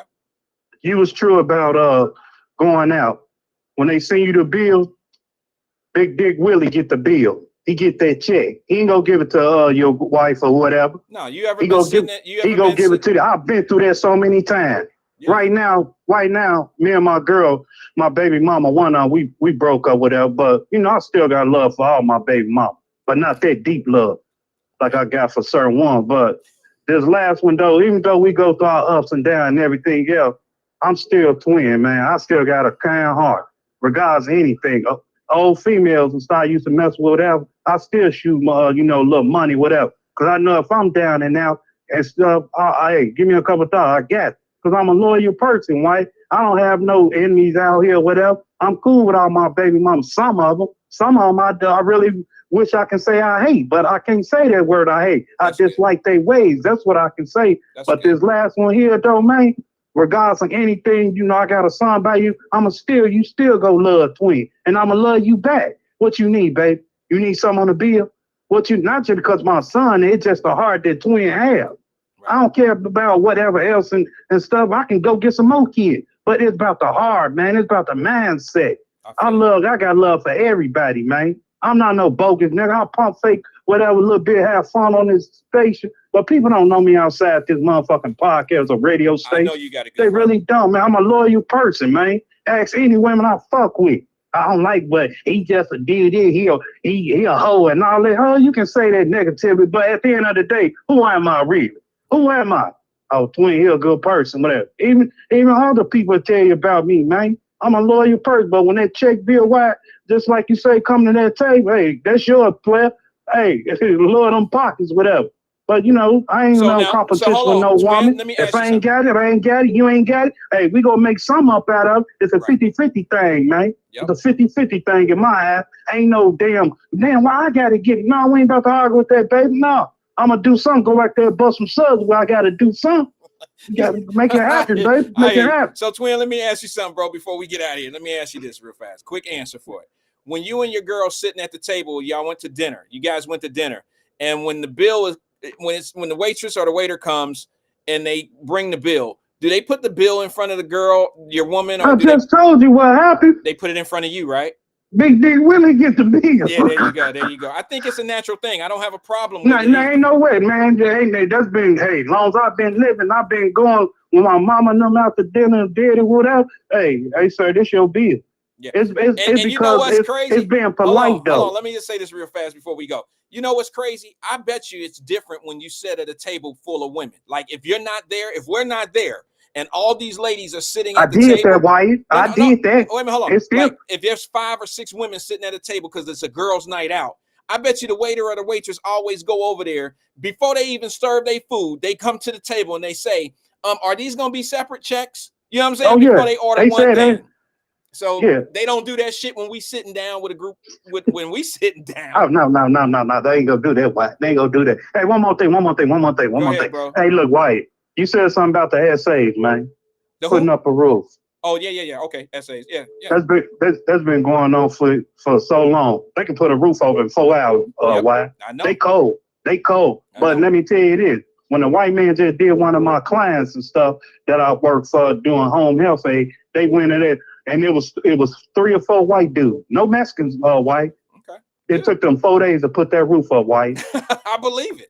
But little Enrique now, they can put that up in 4 hours, White. I've been watching. But little what you call them, Bobby now and Peter, they was out there taking breaks like a motherfucker, puffing cigarettes and throwing tobacco, White. Well, but them essays, they go get it, man. They've been doing this since I was little, White. This ain't nothing new. They ain't taking our job. White. Okay. But it's something they doing out here. It's something they doing out here because they can get along. Why? With me and you can't get along. You done took my damn piece of hot pocket out the damn refrigerator without you asking me and everything. Now we got to fight. Why? Because you took my hot pocket. I wouldn't do that, but okay. But at the You same will time, because you greedy like that. no, I'm No, greedy. I'll just play. I know, bro. But listen, man, I gotta go. But I'll just say this. I'm sorry, I just had to get that in and stuff. So I hope that Negro don't hang me up. He been late. They're coming in late. This intro, 45 minutes coming in and all that extra stuff. I'm getting on his ass today. It's over with. Geez, No, I'll declare Wyatt. I love fuck with you, man. Because I know you're going to be late, so I'm used to 1:30. When you say 1 o'clock, ain't no 1 o'clock. Well, don't tell everybody that, bro. Now everybody gonna start coming in about 1:30. I start when people get here. I take phone calls. I do whatever I have to do. Wyatt, I'll be on here. I got a notification.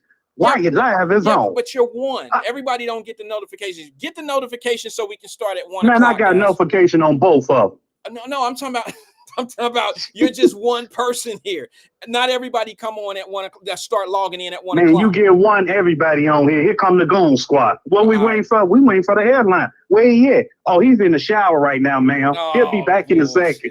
Bullshit. All right, I gotta go, twin, because I gotta make all right, man. Be safe, man. Everybody, one love in the chat. All right, brother. Appreciate you, engaging with us. One thing, let me say this before I get up out of here.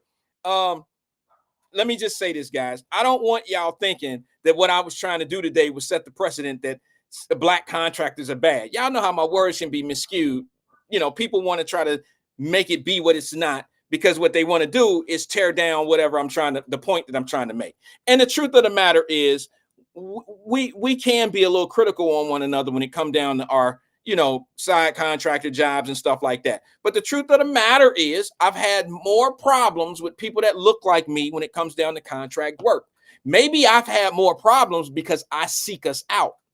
Do you understand what I'm saying to you? I can't have a problem with a bunch of black contractors if I don't seek you out. See what I'm saying? But see, since I seek them out, maybe that's the reason why I have more. Because if I'm engaging with them more, then I might have more problems. If I have more problems with Asians because I seek them out because I like something that they do, and that's who I want doing it, then maybe I would have that same argument.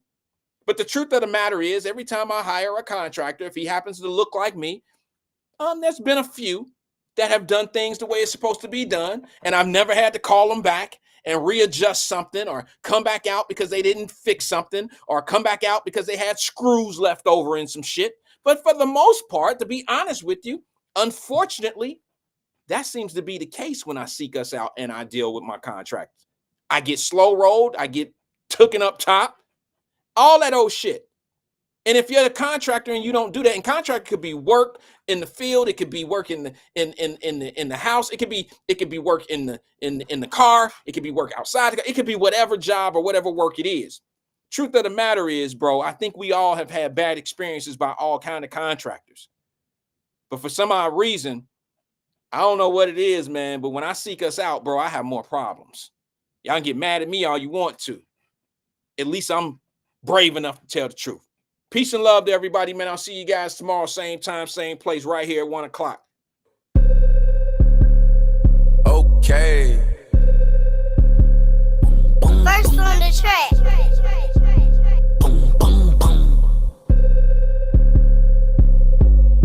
I be feeling like I don't be popping enough, I be humble. I'ma keep showing my I want her. Hang up the phone on that block the number. I told you don't play with me, and she be acting funny, probably think I need. I thought I was faithful, she say I'm a cheat. They thought I was taken, I'm ready to mingle. The is you saying, Lil?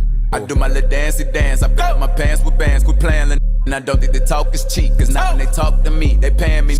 I probably say the word too much. I'm a real, I don't be giving them. Tommy Hilfiger fits with coming up. When you stay down like this, you rock Phineas. Okay. He broke his hip, put a boot on him. I hit the put out, put a move on him. He wanna be just like baby, for real on the low, tryna do what I do, don't. Yeah. Just so you prepared, I'ma let you know. They probably told you I'm scared, but I'm ready though. No. The industry can't take the hood out of me. About to go get some I'ma get 'em. They do it nasty. Pull up new whip and it's flashy. Gun on my hip and it's plastic. This the deluxe. I like her, but don't give a. I'm rough, I'm a daddy. That's how I live. She told me she wanna have kids. I told her don't know what that is. That ain't how we speak. I broke her heart in a piece. She probably gon' call Dr. Phil. I be feeling like I don't be popping enough. I be humping. I'm showing my if I want. Hang up the phone on that block the number. I told you don't play with me. And she be acting funny, probably think I need. I thought I was faithful, she say I'm a cheat. They thought I was taken, I'm ready to mingle. The is you saying, Lil? I always had a thing for ghetto with the trainers. I'm known to set it off like Queen Latifah. You wanna make Billboard, come get a feature. You with baby Lil. Hot. Number one song on the billboard, he still got a Glock with. You ain't gon' never see me hate on no think it's worth better. I'm tryna go shop with him. Yeah, what you need, little we having the bags of gas and they moving fast. And you can imagine that bitch on the way. My bro catch the pack like it's mad. Go! Having my way with the act, come on. On the floor, a mattress. They probably saying I'm not on y'all. I feel like, hey, are we talking about practice? I be feeling like I don't be popping enough, I be humble. I'ma keep showing my I want. We talking about phone on like the number. I told you don't play with me. She be acting funny, probably thinking need. I thought I was faithful. She say I'm a cheat. They thought I was taking. I'm ready to mingle. The is you saying?